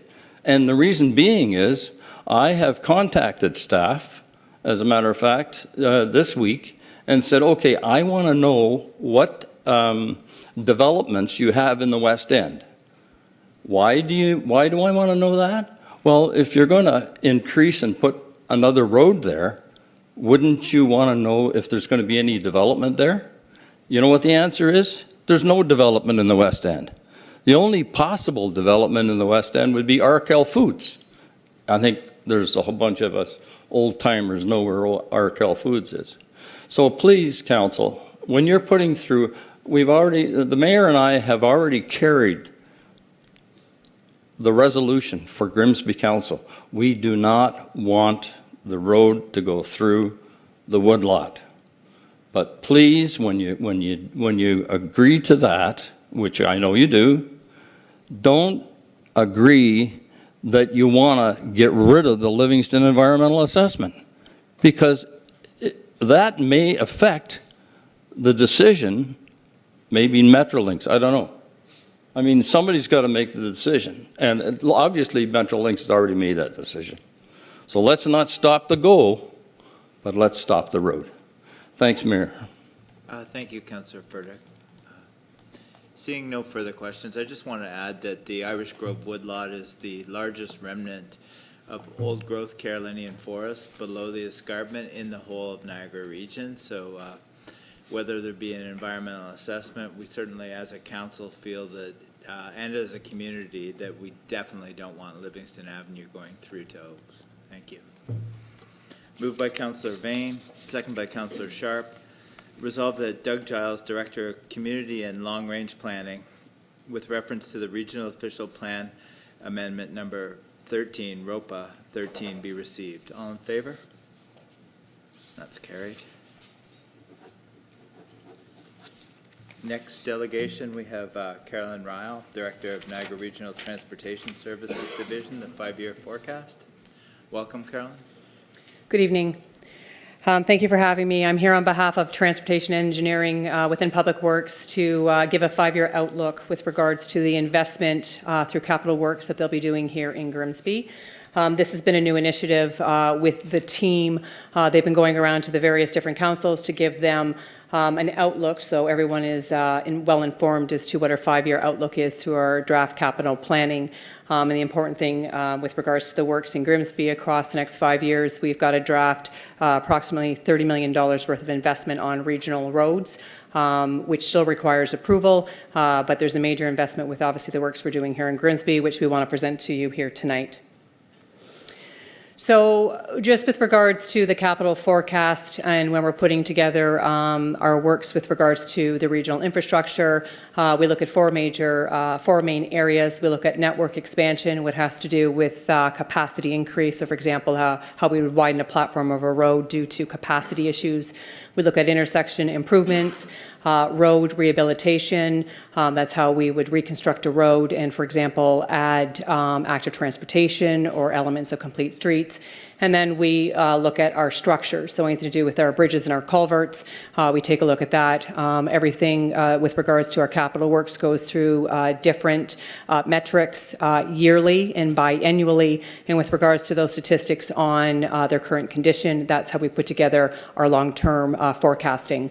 And then the last thing I'm going to touch about are just some of the regional vision items similar to what Councillor Caldwell asked me about earlier. So just to start with regards to works underway, the Casablanca Boulevard EA was approved. With regards to where the staff currently are, is we are within the current design program, and we're advancing the design of Casablanca from the North Service Road to Main Street. And the top priority with regards to getting this program up and running is that we'd like to award a tender for construction to start in 2020 with the intent to get the interchange. We're working very closely with our partners MTO, but the intent is to get the interchange in the South Service Road up and running for the opening of GO, targeting 2021, and then moving down more towards Main Street after we get the main component done for the opening of GO. So right now we're in the current design program with the intent to tender this for 2020 and to begin the construction on Casablanca. Next, in the 5-year capital forecast, we have the 40 Mile Creek Bridge structure. What's important to know about this is that you can see the proximity of the convenience store to the bridge structure. That's requiring, actually it says rehabilitation, but it requires actually a replacement. So the bridge is going to be going through a replacement. So some of the works we're going to be doing in the next year, 2020, is we have dollars put in there in our draft capital program to take a look at sort of just the current state of the bridge, but more importantly, whether how we're going to tackle the replacement of it. So we're going to be doing quite a bit of geotech work out there, but also to understand the proximity of the convenience store, which is right on the property line of the region's right-of-way. So we have a design component underway, taking a look at next steps with regards to this replacement. With regards to Regional Road 12, Mountain Street, we have a current assignment right now with a consulting firm, Ellis Engineering. We have been in conversation with some of you.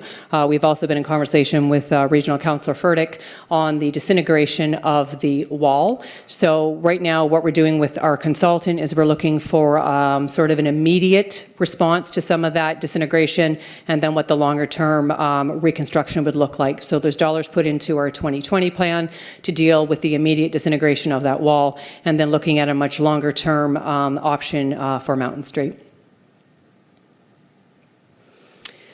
With regards to Regional Road 81 Main Street, there's two different shots here. We've got road reconstruction from Cabernet to Baker. What we're looking to do in this part of Main Street is we're looking to do urbanization, so that's curb and gutter. We'll be looking at potential urbanization from illumination perspective, as well as complete streets and active transportation.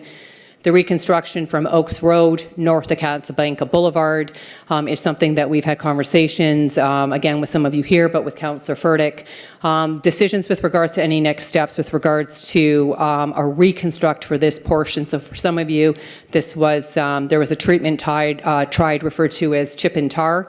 With regards to any next steps on a reconstruct, we're going to wait to see the findings of the Livingston EA and what it means for Main Street before any dollars are put forward with regards to Main Street. And then to close with regional vision items. So there's a number of pieces of great work underway with staff. Coming out of our TMP, we talked about complete streets. So there's 6 different typologies that were outlined in the Transportation Master Plan. What I'm referring to just around typologies is that we list things, for example, from an urban, semi-urban, all the way down to rural. And what we're looking to do in collaboration with the municipalities is put out a tender that's going to talk to what each of these different cross-sections are going to look like. So there'll be a standard set of guidelines with regards to what an urban cross-section will look like throughout all the communities, what a rural would, for example. It's important to take into consideration, obviously, other modes of travel, which we're very passionate about, from active transportation and other different technologies, innovative technologies that are coming our way to be part of our different street designs. Regional wayfinding is another item that is right now put into our draft 2020 operating ask.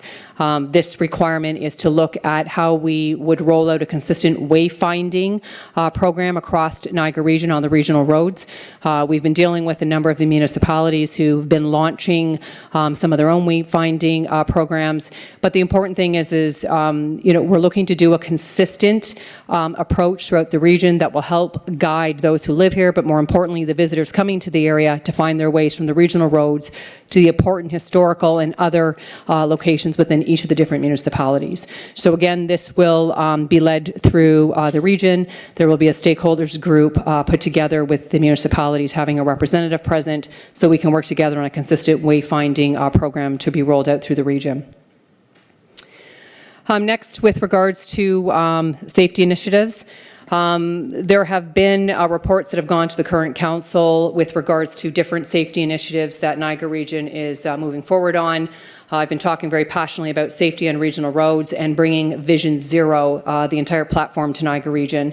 And through that lens and through the initial approvals that have been received thus far through Regional Council, I've been talking to them about community safety zones. 2 have been implemented the launch of September this year, first day of school, 1 in St. David's and 1 in Lincoln.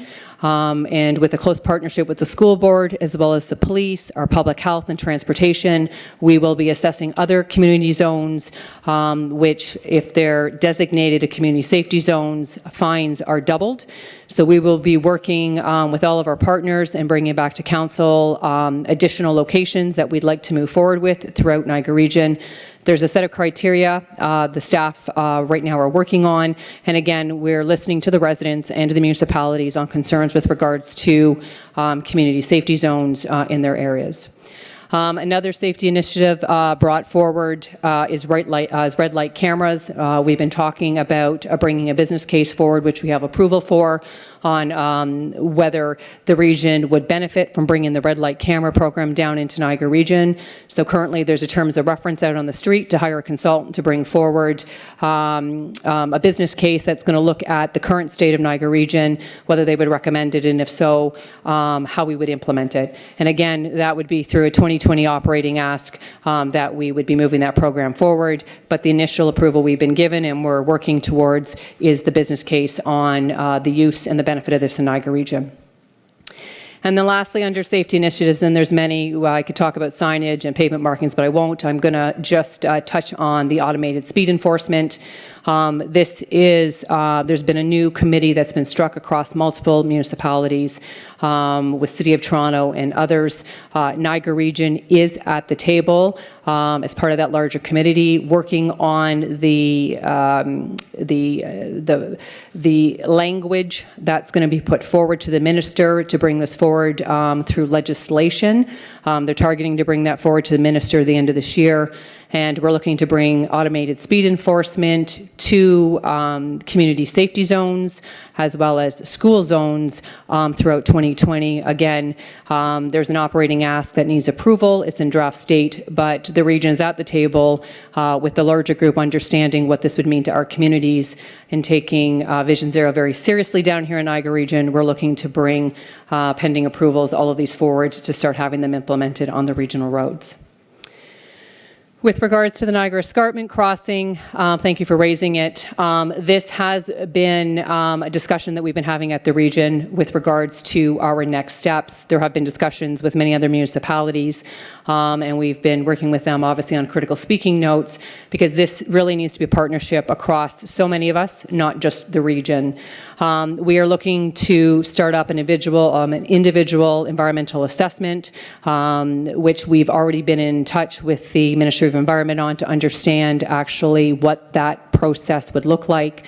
And right now, we're looking obviously at what we would need to get that going in 2020. So there is interest to get the individual environmental assessment started. Right now, we're just doing some of our own fact-finding on what that process would look like. This is something new, and it's called an IEA. The region would be moving this forward under, and right now, we're just looking obviously from a manpower perspective and just more logistically and how we would iron this out.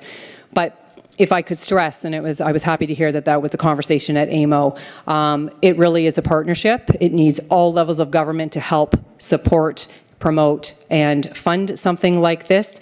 This is not a regional initiative that the region, with well over, I think it's well over 100 million, if not closer to 200 million dollars to implement, and probably higher than that once we get into obviously understanding once that work's done and what the alignment would be, what the cost would be.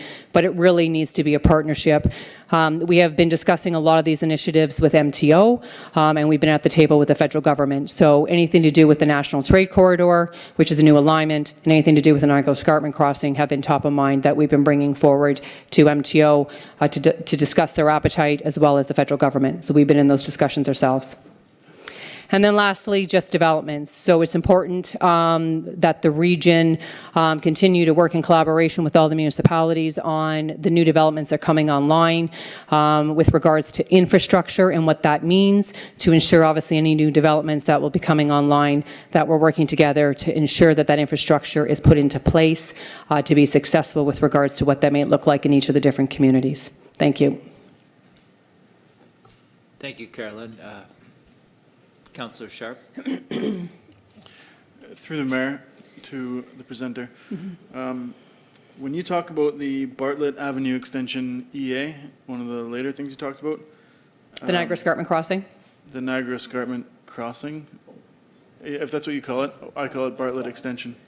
How much money is the Bartlett EA or the Niagara Escarpment Crossing EA going to cost? Is there a budget for that?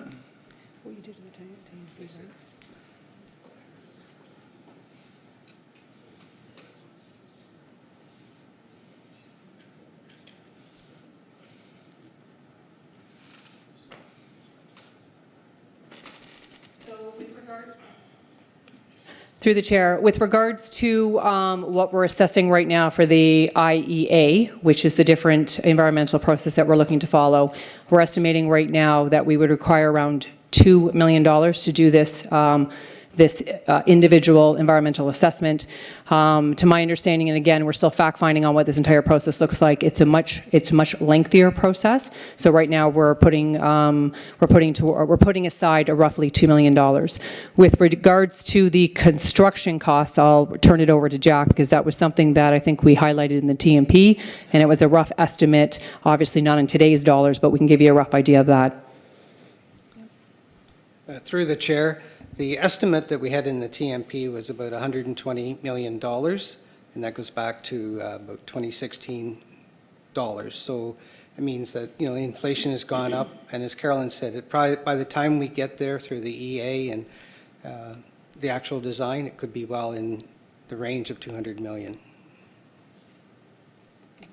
Just to follow up, so I was at AMO at that meeting with the Minister of Transportation and with the Minister of Infrastructure.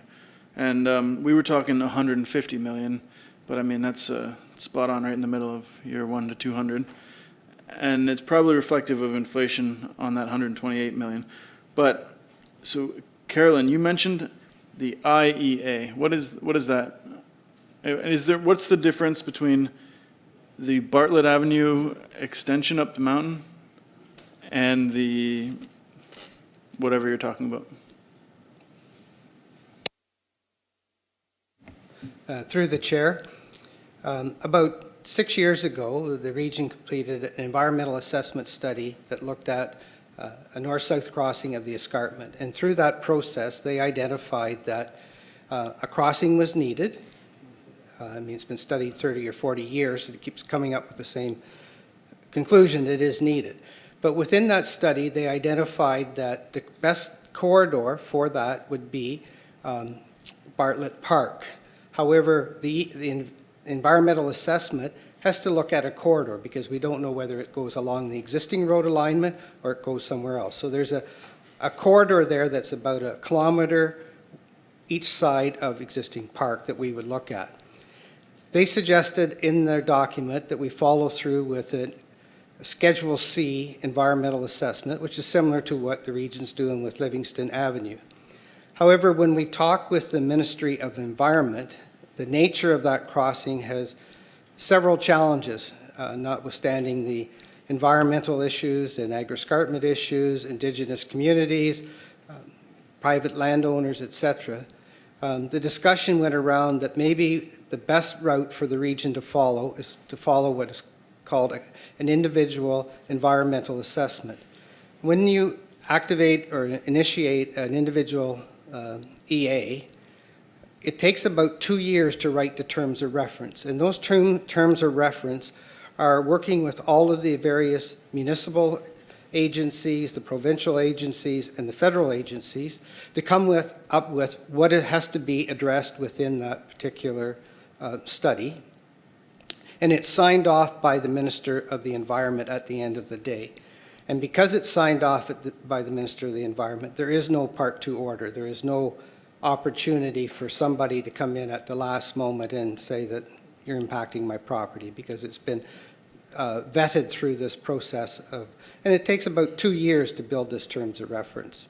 As Carolyn said, it's a longer process, but I think at the end of the day, all the stakeholders, including the municipalities in the region, understand better what the outcome will be. Councillor Bain. A couple of questions. First of all, just to finish off this particular conversation that you were just having about Bartlett Road Extension, Mr. Williscraft in the back of the room there has an office on Mountain Road, and I sometimes will sit in there and speak with him and watch the trucks come barreling down that road. I look back to, somebody made a comment one time that had the TTC been fully developed back in 1950, it would have cost us maybe a 1/20th of what we're going to pay today. Every year we let a year go by, it just gets more and more expensive. And I direct this more at the political people, in that oftentimes politicians think in 4-year periods. We need this to get going. We need to push, and I'm putting this back on you as the staff. We need you to push this forward. Having said that, I want to, I read an article recently on the red light cameras where there's talk the provincial government is going to allow the municipalities to decide. Now, you had spoken from the, Carolyn, I'm speaking to you. You had mentioned that the region would be looking at the possibility of bringing in red light cameras. Will that be something that we as a municipal council will have an opportunity to comment on? The reason I ask is I'm very much a law and order guy for everybody that knows me, and red light cameras have proven to be improve safety. The one drawback to red light cameras, if there is one, if you want to call it that, is that they're having more rear-ending accidents, which means that a lot of people are still attempting to run the red lights, but when they see the sign saying there's a red light camera, they stop and somebody will rear-end them because they're trying to run that same red light. If you look at Toronto right now, they've had an astronomical number of pedestrians killed at intersections this year, and it's been increasing every year.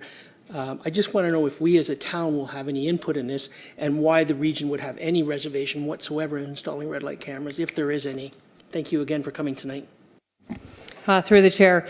So the red light camera program is that we're putting forward right now, and again, this is through draft, is we are looking at only a handful of regional intersections just out of the gate to get an understanding, obviously, of how this program is going to get launched and how it's going to work. It's not just something that's overseen from a transportation intersection perspective. We're dealing, obviously, with many different agencies. There's 3 different agreements that the region needs to get into, as well as headcount through the courts and many other different individuals we need to bring online to make this program successful. So as we're currently drafting the operating business case, which will be coming forward for review at Regional Council, we'll be outlining obviously the intent to be rolled out in a phasing strategy likely for 2020. The intersections right now throughout the municipalities are maintained by the region. So we have agreements in place with each of the municipalities on how we maintain the intersections. So the municipalities will not be precluded from red light cameras in the future. That discussion will be something we're going to be happy to have.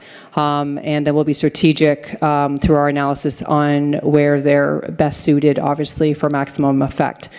With regards to your comment on the rear ends, yes, that's something has been, it's been brought to my attention that when you implement the red light camera and until people become familiar with its location, there is often or can be an increase in rear end collisions because somebody's slamming on the brakes not to run the red light. But again, from an education campaign and from individuals knowing the area, that decreases. But at the end of the day, a rear end is not as critical in most instances versus a major collision where there could be a fatality through someone running through an intersection. Councillor Frake, then Councillor Cadwell. Thank you, Mr. Mayor. Carolyn, great presentation. I'm glad to see that you've got a lot of really interesting things going on here. You mentioned wayfinding and that you were going to approach each community that would put together some type of a study group, did you say? Through the chair, it'll be a stakeholders group. So we'll be coming to the municipality and we'll be looking to have a municipal representative, so a staff rep, as part of the stakeholder group. Thank you. Number two question.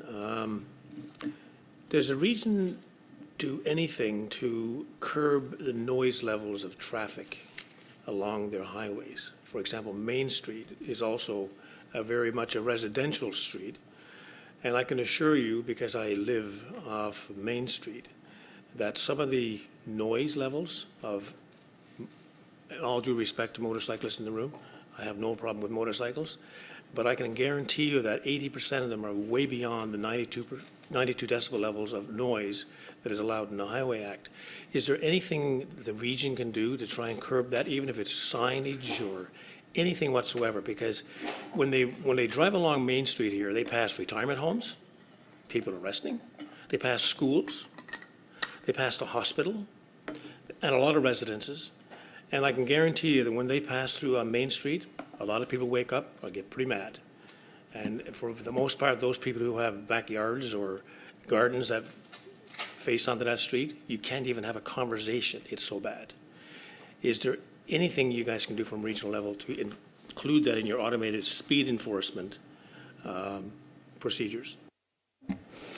Through the chair. So with regards to trucks, like it calls on trucks and the idling of the brakes in particular, when you're talking, for example, with different trucks in the community, especially coming down hills. So a couple things we've been able to do, or the main thing we've been able to do right now is we're able to put signage up that obviously is a visual to the drivers to obviously not pump their brake. I have to get the real language that we put onto the signs, but it's an indicator to them, obviously, to be mindful of how they're driving the truck down the hill. The only thing I can note, even though we've been asked to do this and we do put up the signs in select areas when we've been asked, is that they're not enforceable currently. So with regards to us indicating to obviously somebody who might be heavy on their brakes, with regards to the trucks, where they may be in the vicinity of the community, it's something we've not been able to enforce to date. But it is something I will take back to take a look at through our bylaws, and I'll obviously speak with your group here through Bob LaRue on what the municipality has from a bylaw perspective on noise and what the region has, and it's something we can definitely take it away and have a conversation on further. With regards to automated speed enforcement, noise is not something that can be captured through the automated speed enforcement. This is capturing speeding, and it's done through a photo. So it's not registering sound. It's done through the speed of the vehicle. Okay, when I refer to noise, it's not specifically about brakes of trucks and so on and so forth. For the most part, it's just loud, souped-up cars, souped-up motorcycles, whatever. They make the most noise. Those are the ones I'm talking about specifically. I mean, I know there's emergency vehicles that go along that road, no problem. There are some heavy equipment that need to go along that road to perform their tasks and services into town. I have no problem with that either. is just the unnecessary noises that are made by certain vehicles along the Main Street. And if you go to Main Street any day, downtown, just even downtown, sitting there in one of the patios, they're having a glass of wine. When these guys start up their vehicles downtown, you can't even have a conversation. But it is rampant, it is really bad, and I know because I've measured it myself. But anyways, you said you couldn't do much about that, but I think we should be looking at, because we do have a bylaw in place, which was passed in 2010, and it is a extension of the Highway Act. So we do have bylaws in place, but I don't think we're enforcing them, or we're doing a very poor job enforcing them. The other question I had for you, one of the things that one of the governments of 25, 30 years ago had a plan to create a West Peninsula corridor. Is that on the books at all? I mean, is there any talk, any more? I know 25, 30 years ago there was a plan to do that, and it got canned and through the changes in governments and so on and so forth. Is there anything new on that coming back to the table? So if I understand you correctly, the West Peninsula Corridor, so again, it's a corridor that's been studied for the last 30-some years, right, and never seems to get too far along. So the last study identified there was a need, but it was a long-term and that they would monitor it. Through the Transportation Master Plan, we identified that there should be a trade corridor. We've classified it as the Niagara to Hamilton Trade Corridor, which in effect performs the same function as that West Peninsula Corridor that you're talking or alluding to. And it would then connect basically the QEW down by Fort Erie all the way across to Highway 403 at Hamilton. So we put forward that in our Transportation Master Plan. As Carolyn mentioned previously, we have been working with the federal government through their funding programs, the National Trade Corridor Funding Program, to at least initiate the first phase, which would be from QEW over to 406 in the Welland, Fort Erie area. So far, we haven't advanced too far in that, but we continue to, as a region, continue to promote that transportation corridor. Sorry, thanks. Glad to hear that. And I refer to the QEW. I don't know if you drive to QEW very much these days. The QEW is getting very much like Don Valley Parkway was 20 years ago. So we're way behind the times in terms of that building an infrastructure through the Niagara region to accommodate all this traffic, which is going to be, well, it'll be more and more created over time as a result of development across the whole region. And it just gets worse and worse every day, and it is getting quite cumbersome and quite frustrating for a lot of drivers, and of course the accidents are piling up and so on and so forth. But so that is going back on the table for discussion. I'm on, by the way, I represent Grimsby on the Transportation Steering Advisory Committee, so I'll be looking forward to talking about that a little bit. Thank you. So just to elaborate a little bit more to what Jack just said, so we have submitted 3 submissions to the federal government currently with regards to the National Trade Corridor Fund, which is currently open. And we just did our latest submission about a month ago, roughly a month ago. So we're waiting to hear if there'd be any traction with regards to getting that first phase started. So we've been working very closely with them. With regards to conversations with MTO, we're a close partner with MTO. We do a lot of projects with MTO, and we have been at the table through many senior dialogue, obviously talking to them about the Niagara Escarpment Crossing, the north-south, but also more importantly what this National Trade Corridor would look like. And we talked to them about the frustration right now on the QEW. And there are larger, greater Niagara Horseshoe studies that they are undertaking that we have input into, and we're active at the table with them trying to move our agenda items forward. Thank you. Thank you, Mr. Mayor. Councillor Cadwell. Yeah, thank you, Mayor Jordan, and thank you for your presentation, Carolyn. So the Niagara Escarpment Crossing, I'm sorry, I was thinking of, that's not the old Midwest Peninsula corridor, okay. And my blood pressure went up a little bit. Oh, great. I'm glad to hear that is the Bartlett extension going north and south. Yeah. Okay, great. I look forward to that EAA and everything moving forward on that. Just a quick question, Carolyn, with regards to the safety initiatives. Community safety zones, are they incorporated school areas? Is that how you're setting them up? Because we have 3 three schools that are on regional roads, Central, Nellis, and Park. So just, can you expand on that? Thank you. Through the chair. So community safety zones right now can be implemented in school zones. They can be put into retirement home areas as well as parks. So any sensitive area where obviously where there's a lot of activity with regards to just individuals coming and going from school, obviously individuals out, leaving parks and then retirement homes. So community safety zones right now are being looked at, and under the current regulation, that's where they can be adopted. And right now we've launched 2, and they were done primarily at schools based on feedback through speeding. And trying to encourage active transportation at the schools that we implemented them there. But we will be coming back with other locations, whether they're parks, retirements, or other schools. And we look forward to hearing from the council here on any locations they'd like us to take a look at as part of our site selection. Councillor Dunstall. Thank you, Your Worship. Through you to Carolyn. Back to wayfinding signs. I know my colleague here mentioned it already. But wayfinding signs has been on the agenda for years and years and years. Could I ask that we get a commitment that maybe by next summer we've got wayfinding signs completed so that our little town has signs up that people know where to go when they get off that busy QEW highway, when it's so busy they just want to get out and follow some other route, and these wayfinding signs would be the answer. But we've been talking about it for years and years and years.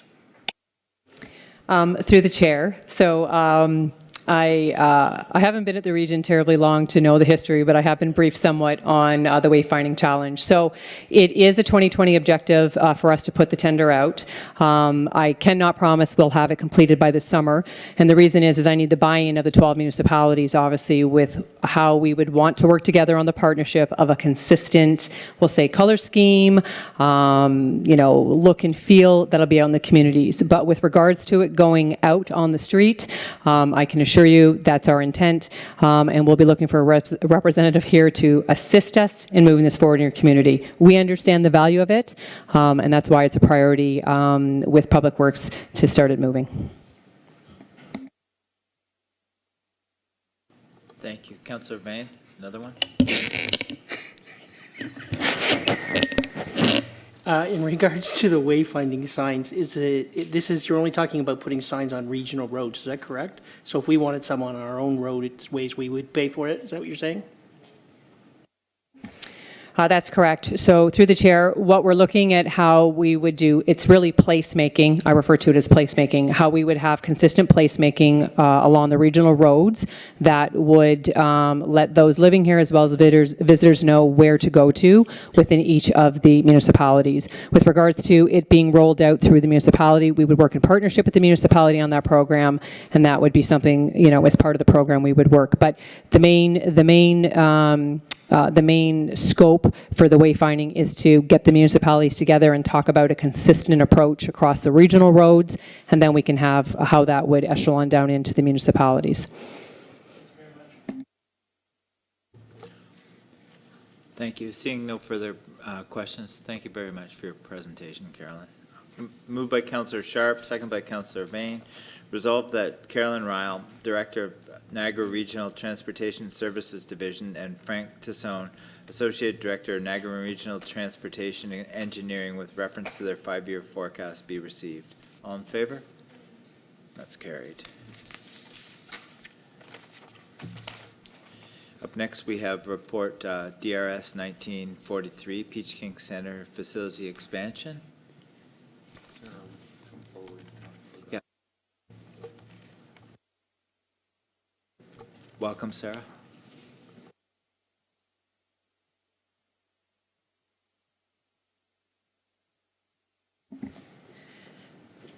Good evening, everybody. I sent the report to you with the package, of course, so hopefully you had a chance to read it. So I'll just recap it briefly. In March of this year, we completed our Parks, Recreation, and Master Plan, and there was many, many objectives for us to work towards in those 10 years. but certainly one of the most significant ones is recognizing the need for additional recreation space. So there were a number of recommendations pertaining to that, both proceeding with that project, but also many of the objectives in that master plan do relate specifically to having additional space. Then in July, we had a report go through Parks, Recreation and Culture Committee to do a feasibility study to move that project forward. And then, as many of you know, because many of you emailed me the link, thank you all for that, that there was a funding announcement made at the end of August, a shared funding program through provincial and federal governments, and it's called Investing in Canada Infrastructure Program. And again, I know many of you are somewhat familiar with it because I think at least more than half of you sent it to me. So the program does align extremely well to the type of program that we're trying to do with a multi-use recreation facility, which would be expanding upon the Peach King Centre. So I've outlined in the report where we're looking to go with that. It follows very similar to the scope that was the plan for the feasibility study, which again, we were hoping to proceed with in July. But because of the timing of the grant, it was just not time to do the feasibility study as originally intended. So what we're asking this evening is to do an accelerated process of a concept for this expansion so that we're able to put together a really strong application for this funding program. I have met with initial consultants just to have some brief conversations. And one thing we do know is we are somewhat limited in the spaces that we do have at the Peach King Centre. So I did outline some of the key scope items that we're looking at for this space, which would include a single or double gymnasium, still working on sizing. There's a million different sizes you can do with gyms. A walking track was a very significant ask that we saw in the master plan. Some multi-purpose room space, which could also include just revising some of the spaces we have. Another big piece would be upgrading some of the existing facilities so that we're more accessible and inclusive. Some of our older dressing rooms that are original to the building need some upgrades so that we can better accommodate the various gender uses we see in those spaces. As addition to that, parking analysis, I know is something that has come up a number of times. That will also be something that we're looking at just to make sure that we are providing spaces that we can properly allow people to park at as well. In terms of financial impacts, initial estimates for the project are somewhere in the range of $12 to $17 million. That's coming from a consultant just off the cuff based upon what we're looking at right now, just to give you a bit of an idea. And the cost for the municipality, if we were successful with the grant, would then equate to approximately $3.2 to $4.5 million if it was within that range, just to give you a sense of what our share would be. Unfortunately, development charges are not a funding source that we can use for this program. So we would be having to look at gas tax funds, reserves, possibly incurring some debt. And certainly we can also look at some capital sponsorship and naming rights as well as part of the program. So with that, I will answer any questions, and we're hoping you will support us in expediting this process and applying for this very exciting funding opportunity. Thanks, Sarah. Councillor Dunstall? Thank you, Your Worship. Through you, when I read the report, one thing popped into my mind, and especially with gymnasiums, and we've got lots of gymnasiums that are locked up every night because they're in schools, but what about GSS? They're going to be moving out. There's lots of parking there. Would there be a possibility to work something over there? I know it takes it away from this area, but we just don't have a whole lot of parking left here now. And if we add a gymnasium and a walking track, I just think we're going to explode. Just a thought. Through the chair, I can comment. The common misconception that the gyms all sit empty at night is not the case. We've talked with the school board. They actually do community partner meetings once a year, and I participate in those. And ours is never on the list of space needing to be filled. So our community gymnasiums are very well used in the schools. That said, most of them don't really qualify as a gymnasium space. Many of them are hard tile, very small. So the types of uses that they can be used for is very limited. So something for Girl Guides, some other programs that might work very well, but certainly for our basketball program, there's limited number of gyms that they can use, especially if they were to host a tournament or actually have sort of rep level play. In terms of GSS, that also is a facility that's actually very, very well used. The one challenge with it, again, is I think you're going to find it's accessibility in time. It's not climate controlled. So there might be some uses to it, but I think there's some limitations. The other challenge that we have with relying upon school facilities is we have a big demand for daytime uses for our seniors. Pickleball, if any of you heard of pickleball, is something we get a lot of phone calls with. And the difficulty with the schools is we're not able to get any daytime use at all. So there are some struggles with that as well. But when GSS closes, it'll be wide open then, eh? When do they move out? 2022? Through the chair, I believe 2022 is what they're aiming for. My understanding of this, and I'm not an expert on this, is that there will be a period of time that has to remain vacant, and then at some point they will determine what to use with that space. The configuration of the school is a little bit tricky to use it as well. If their gymnasium was on sort of an outside wall even of the building, it might be a little bit easier, but it's really not. It's really in the middle of the facility.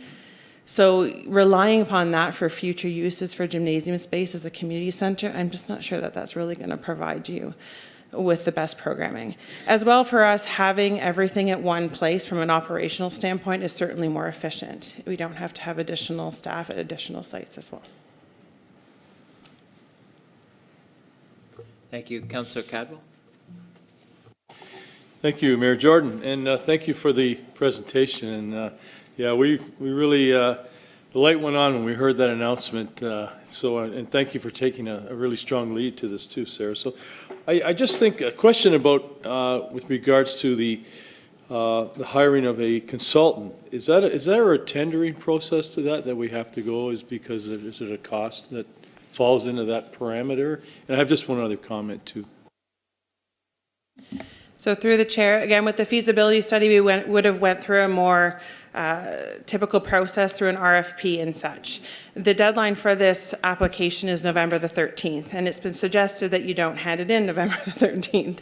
As well, we need to have some of this information back to us so that we can prepare proper plans and make sure we're submitting something that we feel really confident in. So for those reasons, sole sourcing in this circumstance is going to be required, and that's why we're asking for the expedited process. Thank you, Sarah. Just the last thing, I totally agree with this, with us putting together a very strong submission to the feds and the province, because just from your report, they're going to be shelling out 73% of the cost. That's huge, and if we can again have a very strong submission and we're able to be successful, that's just great. Kind of maybe catching up to our neighbors next door who pick up a lot of grants for a lot of their facilities. But again, thank you and good work and best of luck. Oh, sorry. Last thing quickly. I like the idea of the walking track, because so many people use the ones from Grimsby, use the ones in Lincoln and West Lincoln now. They have walking tracks. So that's something we missed out when we built the arenas, but that's behind us now. But if there's an opportunity to incorporate something like that, that's for the citizens, because they're so well used. Even went up to the Meridian Center in Fawn Hill. We had a meeting up there, and like, wow, everybody's doing it. So thank you. Yes, sure. Through the chair, just to comment to that, our walking track would be very unique likely as well. It's very difficult to go and put a walking track into an arena that exists. So very likely it would exist in a bit of a unique fashion. I think it could be really exciting for us. So that's fun as well. Thank you. Councillor Frank. Thank you, Mr. Mayor. Sarah, good to see you. Good to see you. Doing a great job. Thank you. Yeah, it isn't often we get an opportunity to get 75 or 73% or so of our costs covered. I assume that this 23% will be going to next year's budget, right? Do you want to answer? Yeah, that's the first question.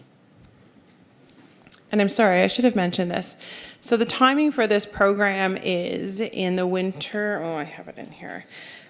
Basically, it's probably about a year before you'd find out if you were successful with the project. You actually have until 2027 to complete your project or reach substantial completion. So there is quite some time to get all of your plans in place and make sure all those pieces are ready to go. Okay, that answers that question. I guess what you're looking for tonight is a $35,000 approval for the study, for the consultants. Yes? Through the chair, so tonight we're just asking to go with the expedited process, but certainly we're looking for your support of this project. What we'll do is come back with some concepts as to what more specifically we're looking at once we've done a few of these pieces and have a little bit more of a specific figure and project piece. So we're dipping into our reserves, and this is an opportunity, and this is a case where you can put your hand on your heart and say this $35,000 coming out of the reserves is one of the best things we can do. I just want to hear you say that. Yes, I'm sorry. The $35,000 from the reserve to do this, absolutely. No matter how this shakes out, we know we need something eventually. So every dollar that's used towards this concept plan is well used, 100%. One other question. Is there any possible revenue to come from these new facilities that we're going to build into the Peach King Center? Is there any revenue related to this? Through the chair, there definitely will be some pieces, definitely. Some sponsorship opportunities. What a lot of facilities do now, whether it's a new build or an expansion, is they look at naming rights. So it could even be revenue as part of the capital process or something that's ongoing. Many of the users of the facility will rent the facility, so they would be renting it.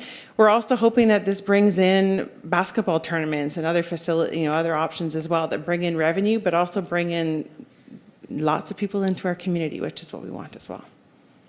Thank you. You're welcome. Councillor Bain? First of all, thank you, Sarah. Sarah and I have talked quite a bit about this, and I really encourage members of council to support this. Because of the short time frame, when we initially discussed this as, like Sarah, I wasn't at the AMO, but I got a bunch of emails from everybody saying this is out, and I think it's great, and Sarah's reacted very quickly to it and done very well. One of the reasons, like Sarah said, is that we can't do the consultants have a report, do them reports, because we don't have the time for it. But also, I honestly and strongly believe that Sarah is more than qualified to give us a very basic idea of what we need and can put forward. The plan she's put forward is excellent. I want to address a couple of things that other councillors have brought up. Councillor Dunstall raised the point about parking. Again, that's something that Sarah and I have talked to ad nauseum. We do believe, and unfortunately we don't have the time to get into it, but we do believe there is lots of room for parking to add parking here. We had talked with the curling club about potentially adding them. We're actually looking at some ideas. Unfortunately, like I say, there's not enough time for Director Sweeney to go through all this, but we have specific plans to try and make a better Peach King Center, to maybe take something with the curling club and add some other things together to create some hot spots within the town where we will have things centralized. Right now, we have so many little things all around the town, and I think this is the first step in the right direction. Like Director Sweeney said, one of the big things is for the seniors. It's really difficult having staff over at the Peach King Center and having staff at the Livingston Activity Center. We have a little bit of a pickleball court over there, but we really need a bigger one. We don't get as much use of our gym because we don't have a walking track. I, for one, love walking tracks. And I know a lot of people do, as Councillor Cadwell alluded to. So I really would encourage staff to, to council to really support this. I don't think we're going to see anytime soon an opportunity where we get 73% of our bills paid for us. Whether we have to go into debt or whether we get naming rights, whatever, we can deal with that later. But I think at this point, we really need to support this. And I really encourage you and ask you to really seriously consider supporting it. Thank you. Oh, and thank you, Sarah, for all your work. You've done an amazing job as always. Councillor Bothwell? Thank you, Mayor Jordan. I know you will do an awesome job at moving this forward because everything you touch, you do a great job at. And I fully support moving this forward. I think it's just getting this, the project written up and the grant application done in a way that's going to position us as one of the leaders towards this pot of funding, because that's what we need to do, is sell ourselves as what we can do for our community, and I think it's great. I just think we've got to communicate to the public what we're doing. And I know this has come through very quickly and normally would go through one of our committees first, but it's coming directly to council. And I'm just going to suggest that if there's a way to do a communication strategy as to what your steps are as you go through them, it would be great so the public knows why we're doing this and the feel-good thing. And just to remind me, you can't use development charges. You said, would you say we're impacted by Bill 108 and the problem with the way the government is moving forward with taking away some of our development charge uses and calling them soft services? And so is this an opportunity that is going to help alleviate some of the pain that we're going to hear that's coming out of that Bill 108 too? Through the chair, most certainly, Bill 108 is going to impact us. I guess with development charges, if you're grant funded, the way the formula works, long story short, because of the amount of funding, it's just not eligible. So hopefully we can purpose those for other good uses. In terms of engagement, absolutely, we'll be doing an engagement piece ramping up to the application, but this is really just the first piece as well. So we'll be submitting a concept. There'll be lots of parts that go along as we actually get down to final design. And in fact, the actual design phase of the project can be included in the project costs. So there'll be much more to come. It's not like, once we submit this program, everything's done and the light switch placement is determined.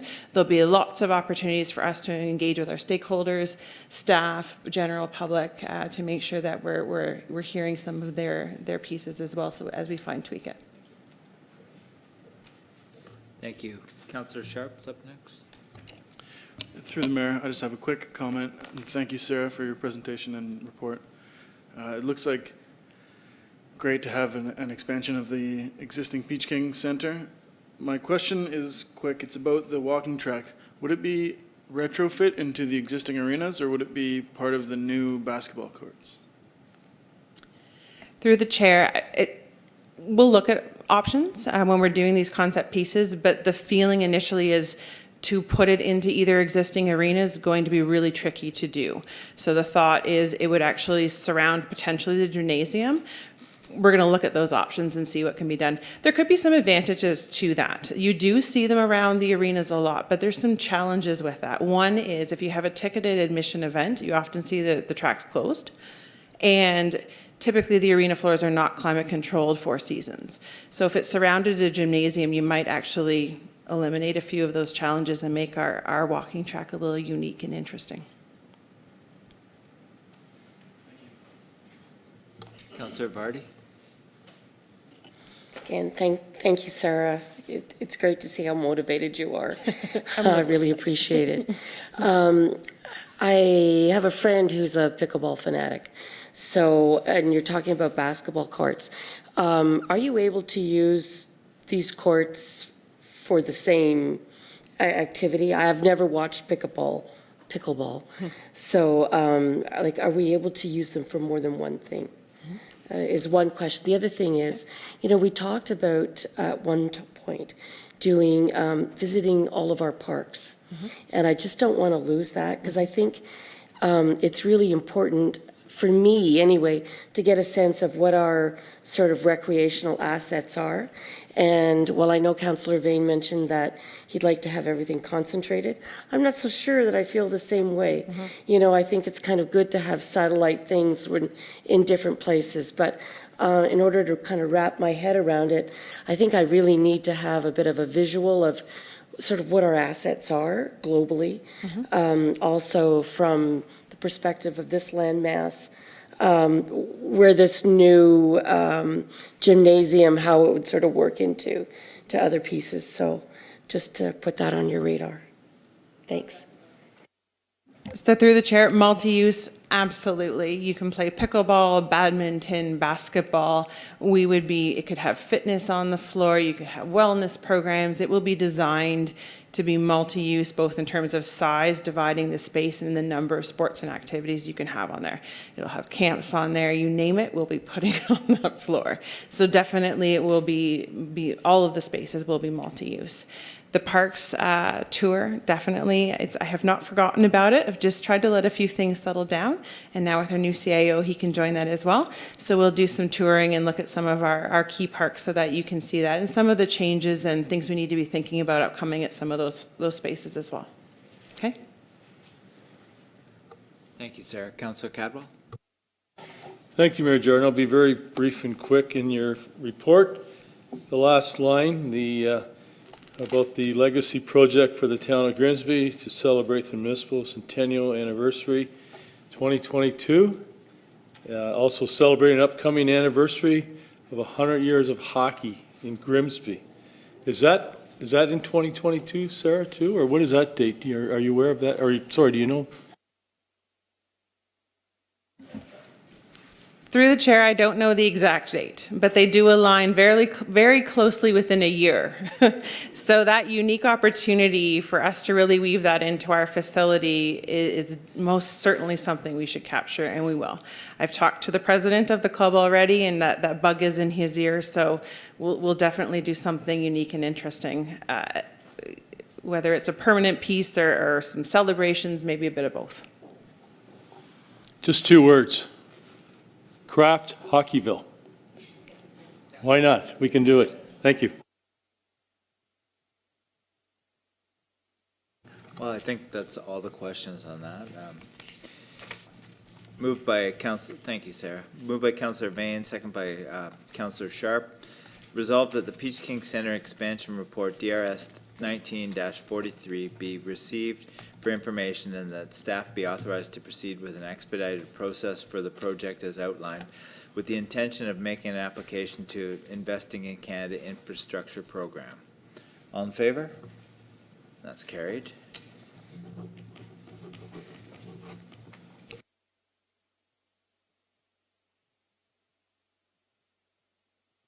Up next, we have report ITSI 19-03 Microsoft Licensing Agreement. Philip, welcome.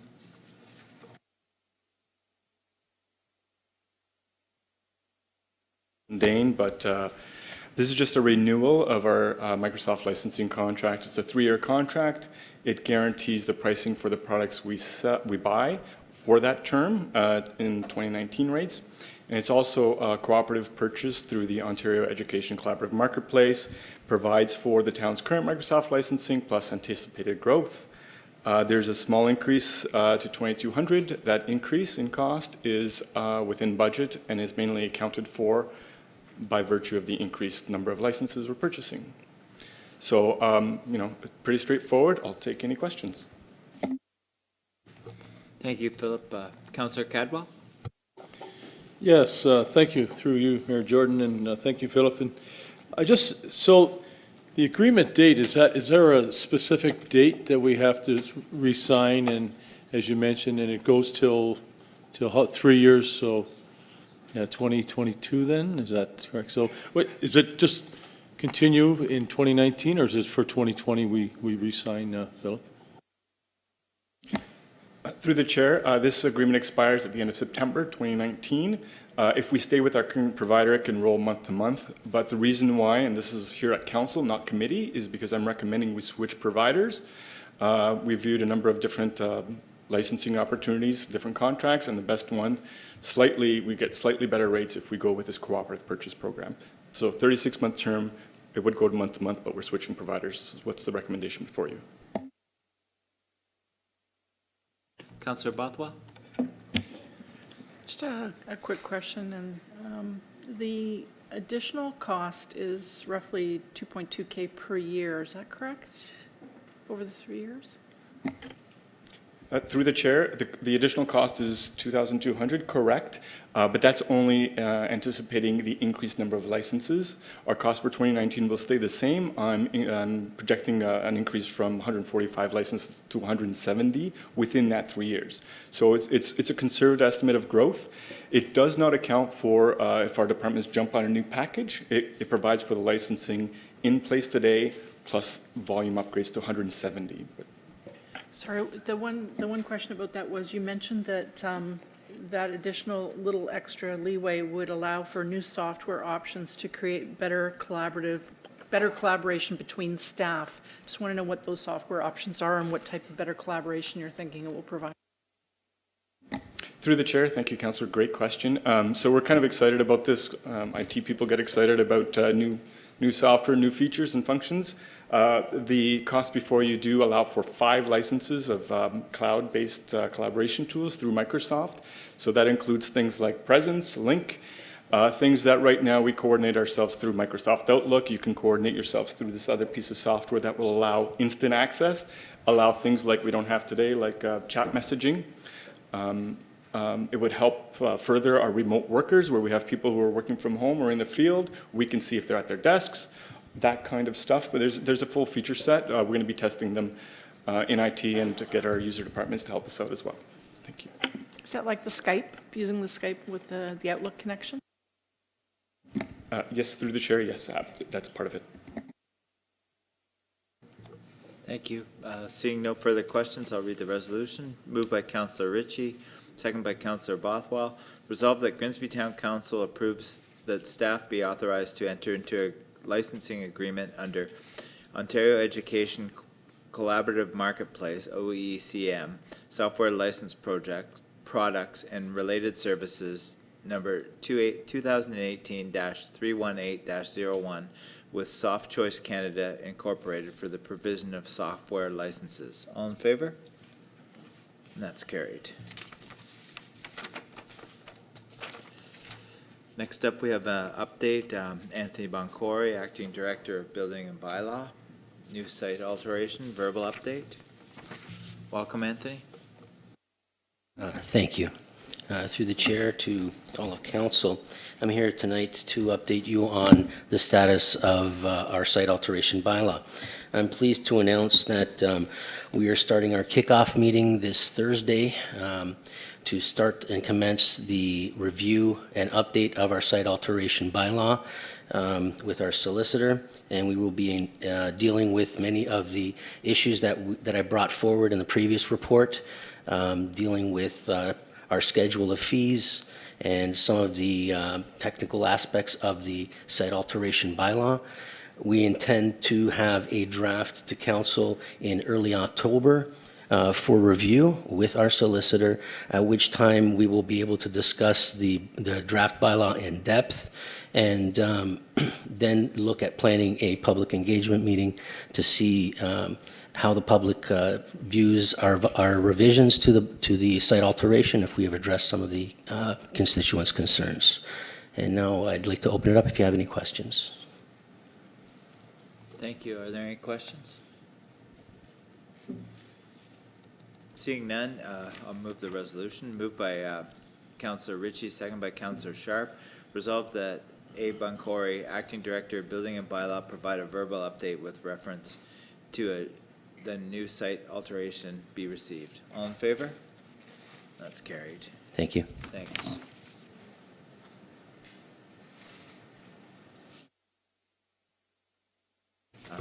Up next, Planning and Development from September 10th, 2019. Councillor Bothwell. For those who are able to read the agenda online and the minutes, I'll just quickly go over some of the key actions. We just had a review of the provincial policy statement, and a letter was written by our planning director just for our information. There was a request for a used high-density filing system, which after a bunch of discussion back and forth, and that was going to be used by a number of different departments within the building, but it was brought forward by our chief building official, and it would be put in the basement, and extensive, actually filling probably the whole basement with filing cabinets on a track system. But what came out of that was a conversation about electronic filing. So it was defeated at that time, and there's going to be some further discussion about potential electronic filing of documents rather than paper at this time. So it'll come back maybe. There was just a conference attendance. There was draft plan approval for the request for extension of draft plan approval for the Franz, 15 Lake Street Franz Marina. That extension was requested for 6 months, but the director brought forward an extension for a 3-month period, which was carried. Public meeting minutes were approved. Heritage minutes were approved, and we just went over some of the current developments. A few things will be coming back forward to a future planning meeting. Some of our unopened road allowances, we'll be hearing about that at a future meeting. There was a question about our advertising budget and where we stood with regards to, one of our positions was transparency and making sure that we used various media to communicate planning items and developments that were coming up, and we're only at $6,000 of our $20,000 budget. So we're doing quite well with our advertising budget. We are going to be still moving forward on the downtown parking study. We're just waiting for the terms of reference to be developed for that, and we did go over our the current planning applications that is on our a standing item in our agenda. So please do review that if you want to have an update as to where we are on some of the activity that's going on in Grimsby. It is all available online on the planning's website. If anybody has any questions, I'll be more than welcome to answer them.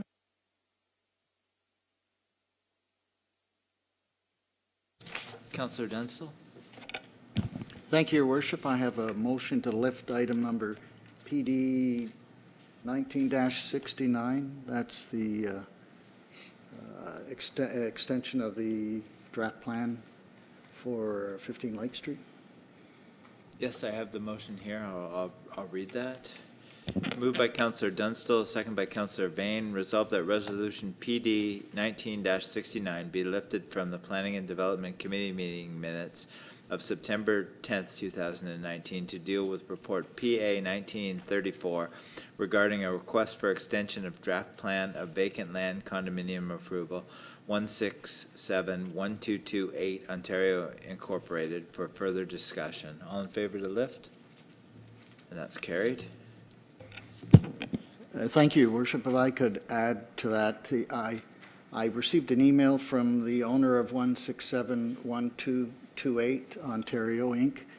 He had requested a 6-month extension and asked if he could continue to have that 6-month extension. He was in an automobile accident of sorts about 6 weeks ago. He hasn't been working very much lately. He's been in rough shape. He actually came close to being killed. It was on the Garden City Bridge. His trailer came loose from his pickup truck, and he pulled over to try and correct it, and a vehicle hit his trailer at 120 kilometers an hour. He ended up in the general hospital. He's got a broken finger. He's got a broken chest plate. He's got other injuries. So he hasn't been back to work, and he's just asked if he could have a 6-month extension as he originally asked for. That was it. If there's any other comments or questions. Any comments? No. Seeing none, I'll read the resolution. Moved by Councillor Dunstall, second by Councillor Bain. Resolved that Resolution PD 19-69 of the Planning and Development Committee meeting minutes of September 10th, 2019 be amended to read, resolved that Report PA 19-34 regarding a request for extension of draft plan of vacant land condominium approval 167-1228 Ontario Incorporated, 15 Lake Street, Town of Grimsby received, and that the draft approval be extended for a 6-month period to March 18th, 2020. All in favor? That's carried.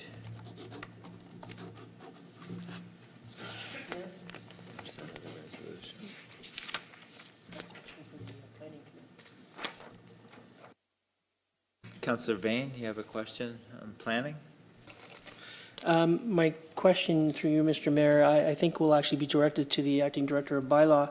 There's a comment here under new business regarding unsightliness of 8 Lake Street, and it says staff indicated they would discuss with the Acting Chief of Building and Bylaw from a property standards viewpoint. I'd like an update on that. I've had a number of residents inquire about it, and I'm wondering if Mr. Boncory could, or Councillor Bothwell, if she's aware, if one of them could update me, because I have to respond to constituents on this matter. All right. Anthony, regarding 8 Lake Street? If you could just give us an update. Yeah, if you could just come up to the podium. Thank you. Mr. Boncory. Thank you.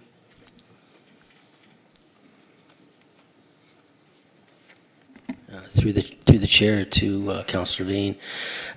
No, we have not done an investigation of, it's 8 Lake Street, I believe, as far as property standards, but I will have our property standards officer attend the site this week and do an investigation and see what we can do to work with that owner to bring it into compliance. I know that the site is slated for development, and speaking with the individual in the past, he has been waiting to try and get his to get this process through planning and then get this development going. He's trying to develop, I believe it's 2 semis with an accessory dwelling within one of the lower basements, but he hasn't been successful at this time.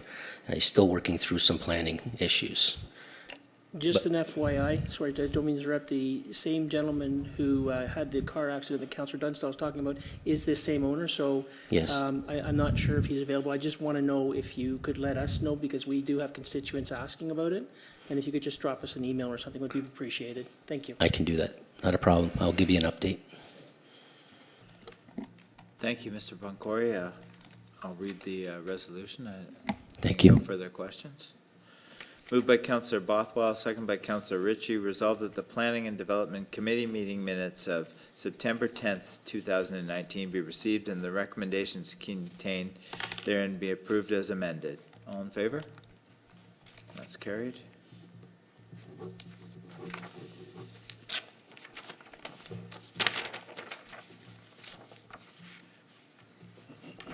Up next, we have the Public Works meeting of September 11th, 2019. Councillor Cadwell, you'd like to comment? Yes, thank you, Mayor Jordan. We met last Wednesday, 4:30 Town Hall. We had quorum. There was no disclosures of interest. Had a number of reports, and I'll start with the first report, which was the award of surface utility investigation services for Grimsby Downtown. And what that entails is the staff is looking at getting a consultant in to do some geological studies and get some information with regards to the replacing of the 2 water mains that run down our downtown through Christie to Elm Street, I believe. 6-inch and a 4-inch. The pipes are 64 years old, so they're definitely in need of replacement. In the last 10 years, we've had 10 to 12 broken water mains downtown. The 2018 alone, we had 5 broken water mains. So staff has been very proactive in this initiative, getting this company into the issue and concern are there's a lot of other major utilities that run through our downtown. There's a main bell trunk line on the north side of going through the downtown.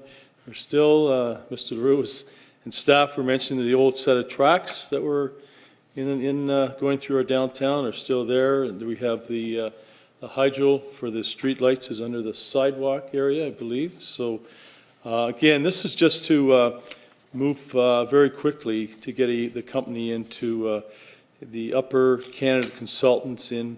It's the project is just slightly over budget, but we've got it's from reserves and that we'll be able to cover the difference of being over budget. So it's going to create. They're proposed to do I think was it 2022 for the new water main down there. Yeah. So we had a lot of conversation, a lot of discussion.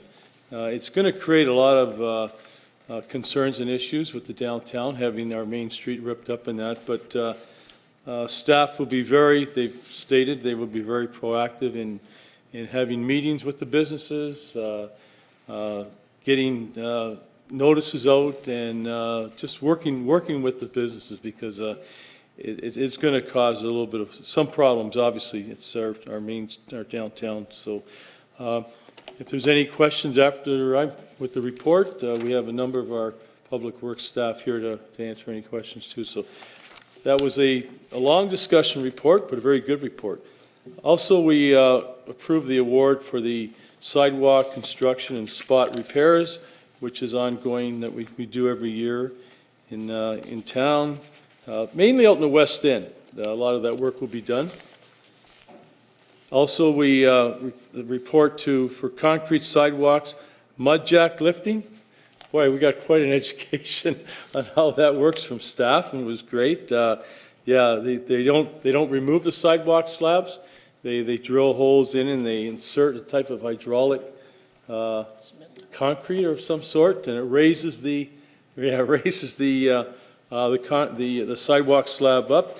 As Mr. LaRue said, you probably, people see around town, there's a lot of sidewalks that might have some orange paint, red paint. I think it's mainly orange. But anyways, they're indicating that the sidewalk is not level, so to speak. And I believe it was 3/4 of an inch, Mr. LaRue was saying. That's our, it can't be any higher than 3/4 of an inch approximately. So, yeah. Or how many? It's a 20 millimeters, yeah. I asked that to be clarified in the old way. Yeah, thickness of your finger, right? Yeah, so anyways, that's approved, and that's always an ongoing good project, and that's done through our staff. Also, we had another contract approved with regards to the inspections of our bridges, culverts, retaining wall structure inspections. That's done, that was last done 2 years ago. And we have currently, there's 9 bridges, 11 structural culverts, and 7 retaining wall structures that have to meet the OSIM requirements. So it's good to see that staff is right on top of that. We also, a report was for consultant services for the 2020 Capital Water Main Rehabilitation Program. That's our cast iron replacement. Again, that's been, it's a 25-year program, and I, excuse me, believe there's 8 years left in that program. And then from there, we'll be looking at the ductile pipe, which is another steel type of water main that we have in the ground that will be needing replacements to in certain areas.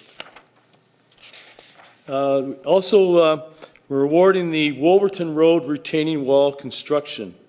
The project was awarded to Rankin Construction, pardon me, and it will be starting approximately early to mid-November, the closing of Wolverton Road to do the rehabilitation of the road. If, people that are familiar with it, the north side, so going up Wolverton, it's the road is actually, there's need of repairs done there, and it needs to be shored up on the north side of the road, so to stabilize it. So that will be, again, approximately 6 to 7 weeks. So that road will be closed permanently, Brandon, for 6 to 7 weeks? Yeah, okay. So just so you're aware, and again, staff will be getting lots of notification and speaking with some of the businesses up there, how we can, but this is a project that needs to be done. Yeah, it is. And that was pretty much the gist of our meeting. And then our next meeting is, where are we here? Sorry. Next meeting, Public Works meeting is October 16th. So any questions, I'd be happy to entertain with the help of the committee members and staff. Thank you. Councillor Bain. Sorry, I missed this particular meeting, so I just got to ask Bob or Brandon, the work that's going to be done in the downtown, the DPW 1936 or PW 1952, how long is it going to be closed? Like, is the whole Main Street going to be closed for this work?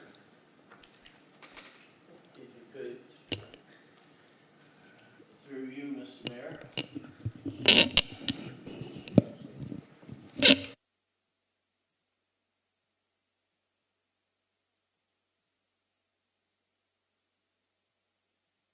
Mr. Mayor, the question is how long would the downtown be closed? And that's the answer that we're trying to achieve now. We have to get this information that the underground utilities and so forth to identify where we can put the new water main in, and then look at what, based on that location, how much road is left. And the objective would be if we could have 2 lanes, very slow traffic, marked off so that traffic would continue in both directions. We have to know that before we go to the businesses and indicate to them what kind of traffic, a road shutdown or closure, or one lane, is one lane available, 2 lanes available, so that it's all part of our review that we have to have completed by the end of this year, with the expectation of looking at a more permanent design next year, and then leaving, which is 21, a more permanent design in 21, but also a lot of time to go into the DIA area and say, okay, what are your concerns, and we try to address them. But until we know where the water main is going to go, we can't even talk to the public about that issue. From my own personal experience, and I noticed this from when we were campaigning, I did speak to a lot of the merchants down there, and they are very concerned because there's talk of rebuilding those 3 buildings that burnt down in the fire at the corner of Elm and Main there. So a couple of them actually said that if we close that street down again totally, they'll go bankrupt. And that's my biggest concern here, is how do we avoid that? But having said that, is there any possible way to do this work at the same time that they're rebuilding those 3 buildings? Because my understanding is they're going to be coming forward with that soon. I could be wrong. I mean, that's something that maybe the acting director of planning could enlighten us if he has any knowledge. But is there any way of coordinating that together as opposed to shutting it down again twice? Because potentially we're losing businesses down there as it is, and I don't want to lose any more. If you have any more to offer. Thank you. I have no knowledge of when those 3 buildings might be rebuilt. There has been some discussion, but I don't see that those 3 buildings would require the closure of Main Street. It wouldn't be something that I would support. The buildings would typically, you would put a cover over the sidewalk, hoarding over the sidewalk, and they would be required to do all their building on the property. They would have to, at the site plan stage, they'd have to provide us with a construction proposal as to where they're going to park their equipment and how they're going to deal with their own coming and goings and so forth, and we'd work that out. But I don't see any road closure except for maybe some services, which would be 1 or 2 days at work days. And so I don't see any issues. And the other thing is that their timing and our timing, really, it's subject to the private business decisions, which can, they could say they want to go next year and then we don't see them for 2 years, whereas we have to stay on a schedule. All I just want to respectfully request that if we can do as minimal, and I know you would anyways, but as minimal inconvenience to those businesses as possible. It's the downtown's suffering a little bit right now, and I just don't want to lose any more. That's all. Thank you. And I would add, if I could, we've looked at the alternatives. I mean, I think a standard question is, can we put 2 water mains on the back side of the buildings? It's almost impossible, but they're both parking lots. And so what we envisage is that the downtown Main Street has roughly 26 parking spots. We may impact those 26 parking spots with some kind of closure of the road for the water main. If you try to build twice the amount of water mains, twice the cost behind, you're pretty well shutting down the parking lots with hundreds of spaces. So I think the business community hopefully will see, or will try to project to them, closing Main Street between, shall we say, Ontario or Elm and Christie is an impact to them, but they have direct access from all roads in the area that can go to those parking lots without being impacted. So they lose their 26 parking spots at the road. They lose that travel through traffic. But I think, and this is part of the process that we're going to, discuss with them. And the other point is those are old buildings and they're all serviced from Main Street, and some of them might not even have basements. So to change your plumbing from the front of the building to the back of the building would require rerunning all their plumbing through a basement, or if they had one. So we're looking at all aspects, and our main objective is least impact as possible. Thank you. Councillor Frank? Thank you, Mr. Mayor. There's, under other business during our meeting, we discussed, we requested actually a report on the status and disposition of the cogenerator. Oh. This is not the first time, it's not the second time, this is probably the third time that this has come up. And we talked about it that day. I don't know who's doing the minutes, who's publishing the minutes, but I'd like to make sure that's added to this particular minutes, and so that we can at the next meeting get that report. Yep. Is that okay? Good point, Councillor. Yep. Thank you, Mr. Mayor. Councillor Vardy? Thank you, through you, Mr. Mayor. One other thing in new business that we discussed was looking at safety measures on Dorchester. And that sort of encompasses Ward 1 and Ward 2. And I understand that Public Works will be coming back with some options for us. So that should be reflected in the minutes as well. Thank you. Thank you. Councillor Cabot? Yeah, thanks, Mayor Jordan. I just want to thank the committee members for bringing those two items up. I did forget it and I overlooked it. My apologies, but there will be follow-ups to those two items that were brought up. Thank you.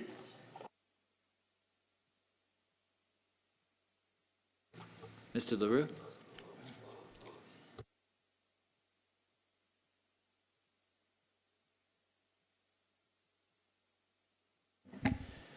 On those two items, they wouldn't be included in the minutes because they represent individual councillors' positions and not the committee's.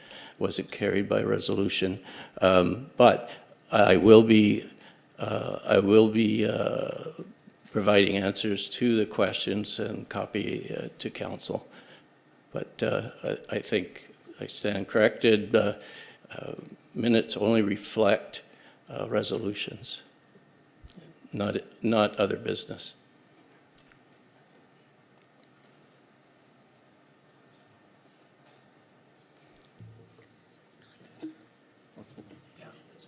Thank you. So through you, Chair, you're correct, Bob.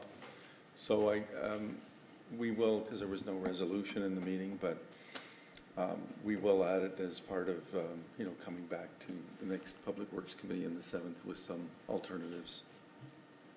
So we will add it. We'll add minutes as amended, if that's okay.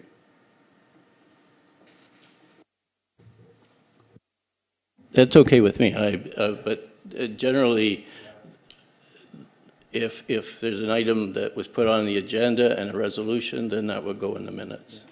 And I agree, we didn't vote on that, but yeah, we'll include it and we'll bring it back on October 7th. And I'll actually have a report out this week. Councillor Frank? Yeah, just a question. I mean, we, on all of our agendas, it's okay, you can sit. On all of our agendas at committees, we have an item which says new business. So how do we capture new business so that the council will know what the new business is and what we talked about? Because it keeps slipping if we don't have some way of doing that. I'm asking for direction here, because if we keep doing this, if all the new business that we get discussed at committee meetings are just going to disappear. We'll never talk about them again because they'll keep slipping. This is a question, I guess, to maybe our new CAO or Sarah, whatever. Thank you, Mr. Mayor.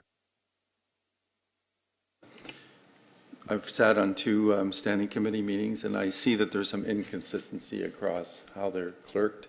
And it is something I'm talking to Sarah about. So in new business, when there is something brought up, it should be a resolution of the committee that we want to go forward with that. So we should do it at the time. So I am working with Sarah on more consistency because you're having your standing committees clerked by different people. We're not seeing that consistency, and it is something I'm going to bring forth to all of council. But, so that's probably one. Great, thank you. All right, I'll read the resolution. Moved by Councillor Ritchie, second by Councillor Bothwell.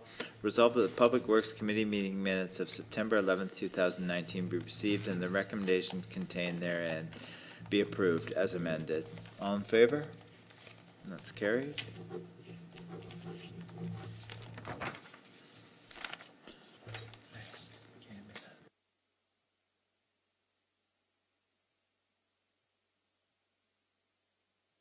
I just want to announce that we have a notice of motion, and the mover, Councillor Ritchie, will read it. Thank you, through the mayor. This is a notice of motion regarding the Grimsby Economic Development Advisory Committee reporting. Whereas many councillors expressed an interest for this committee to report directly to council, and whereas the Grimsby Economic and Development Advisory Committee works and operates in the best interest of the town, and whereas more emphasis is being put on the town and its economic and development, and whereas the committee needs to operate more efficiently and effectively, and whereas it would be desirous for the Grimsby Economic Development Advisory Committee to report directly to council to allow a more efficient and effective committee that emphasizes the direction and wishes of the town of Grimsby's economic and development strategy and its council. Therefore, it be resolved that staff be directed to bring forward a report on the process for Grimsby Economic Development Advisory Committee to report directly to council.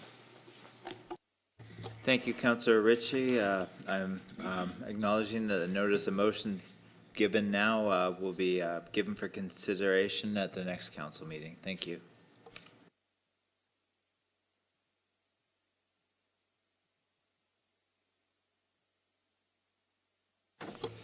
Moved by Councillor Ritchie, second by Councillor Sharp. Resolved that CN Corporate Services indicated that June 6, 2019 marks the 100th anniversary of CN Rail, and the request that September 23rd to 29th, 2019 be declared as Rail Safety Week. All in favor? That's carried.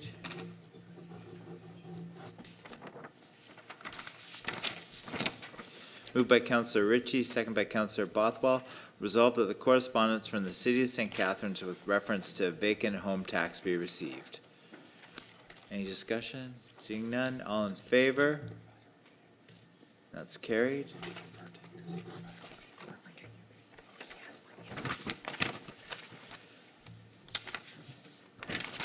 Moved by Councillor Bothwell, second by Councillor Ritchie. Resolved that correspondence from Niagara Peninsula Conservation Authority with reference to the mandate of conservation authorities be received. All in favor? That's carried.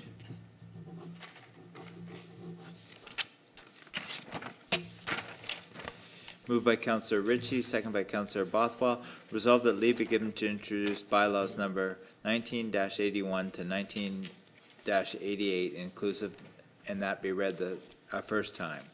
All in favor? That's carried.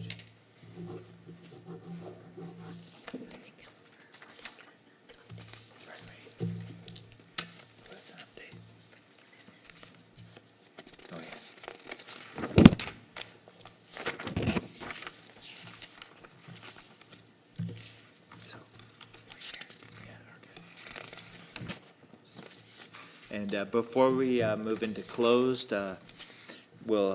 any new business? Councillor Sharp? Through the mayor, I just have one item of new business. This being our first broadcast live stream of the council, I want to say thank you to Philip and our IT team for putting this all together for us. And I also want to say hello to the millions of viewers that I'm sure are watching me right now, and to my 2-year-old and 10-month-old son, who are hopefully in bed. but they can watch this anytime, and any of the viewers can review and rewatch all of our every word from here forth. So, thank you. Councillor Bothwell? Thank you. Just an information piece on West Lincoln Memorial Hospital Auxiliary is presenting their soirée divine at Megalomaniac. Megalomaniac, you know how to say that, you wine people. Thank you.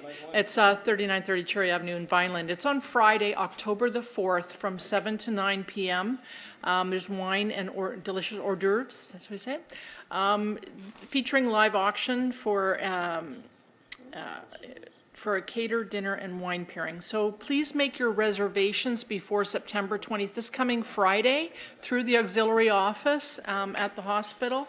The number I can give you is 905-945-2253, or drop in. The tickets are $50 a person. It's a great cause to support the West Lincoln Memorial Hospital in getting essential pieces of equipment and things that they need to keep operating as efficiently as they can in our town. So if we can do everything to encourage your neighbors and friends to attend, please do so. Get those tickets by Friday and contact the auxiliary. Thank you.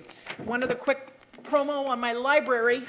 All kinds of great stuff at my library. The newsletter's out. So please, please go and pick up one of those newsletters or go online and check out what's happening, because we're looking forward to the Del Lord Festival coming up in October especially. That's October the 4th is the film festival. They've actually got this really neat old movie camera from the Roxy Theater that is now where the DeSantis property is in the downtown in the library. So if you go see that, there's a big write-up on Del Lord in there as well. So please support your library and check out what's happening. Thank you. Thank you, Councillor Bothwell. Any other new business? Councillor Vane? I just want to remind everybody, the GBF has a soiree of sorts, or a woman's evening, let's say. So to all the members of council who received letters, sorry guys, you're not invited, but our wives are. I believe it costs $28 with tax or something. I don't have the exact date, I'm sorry. So please contact GBF. It's an excellent fundraiser, but again, it's for ladies only. It's coming up shortly in the next couple of weeks. That's why I'm bringing it up. Councillor Cadwell? Yeah, just a brief comment, and I'll let you follow up with it, Mayor Jordan. I attended for a short time presence, the Terry Fox Run yesterday morning, and the mayor spoke very well there. And it was great. It was good crowd there. Good to see everybody warming up before they were heading out on their run, walk, or rollerblade. But glad to see Grimsby and the lady Teresa Mueller, I believe her name is. She's the coordinator, and glad to see we have this event in Grimsby. It's very special. Thank you. Yeah, seeing no further new business, I will follow up on the Terry Fox Run. I had the pleasure of speaking at it, and the fact that it's the 39th annual in the town of Grimsby. It's been continuous from 1980. I was in grade 13. That doesn't even exist anymore when Terry Fox made his run across Canada, and the fact that the runs have raised over $750 million in over 25 countries, and it's just amazing that it has continued. Terry Fox had said when he was unable to run any further, he said his one wish was that people continued or didn't forget about him, and I think that was fully evident in Grimsby on Sunday. Thank you. Being no further new business, the next council meeting is Monday, October 7th, 2019, and it's returning to 7 p.m. And now we're going to move into closed session, I believe. So good evening, or good night, everyone. Moved by Councillor Vane, second by Councillor Ritchie. Resolved that council meet in closed session under Section 2392F, advice that is subject to solicitor-client privilege, including communications necessary for that purpose, and Section 2392B, personal matters about an identified individual, including municipal or local board employees, and Section 2392E, litigation or potential litigation, including matters before administrative tribunals affecting the municipality or local board, conveyance of unopened road allowance, appointment of GDAC members, 153 Mud Street, East Grimsby. All in favor to moving into closed? And that's carried.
Moved by Counselor Ritchie, second by Counselor Sharp. Resolved that leave be given to introduce bylaws 19-81 to 19-88, read a first time, now be read a second and third time, and finally passed, and the mayor and town clerk do sign and seal the same, any rule of council to the contrary notwithstanding. All in favor?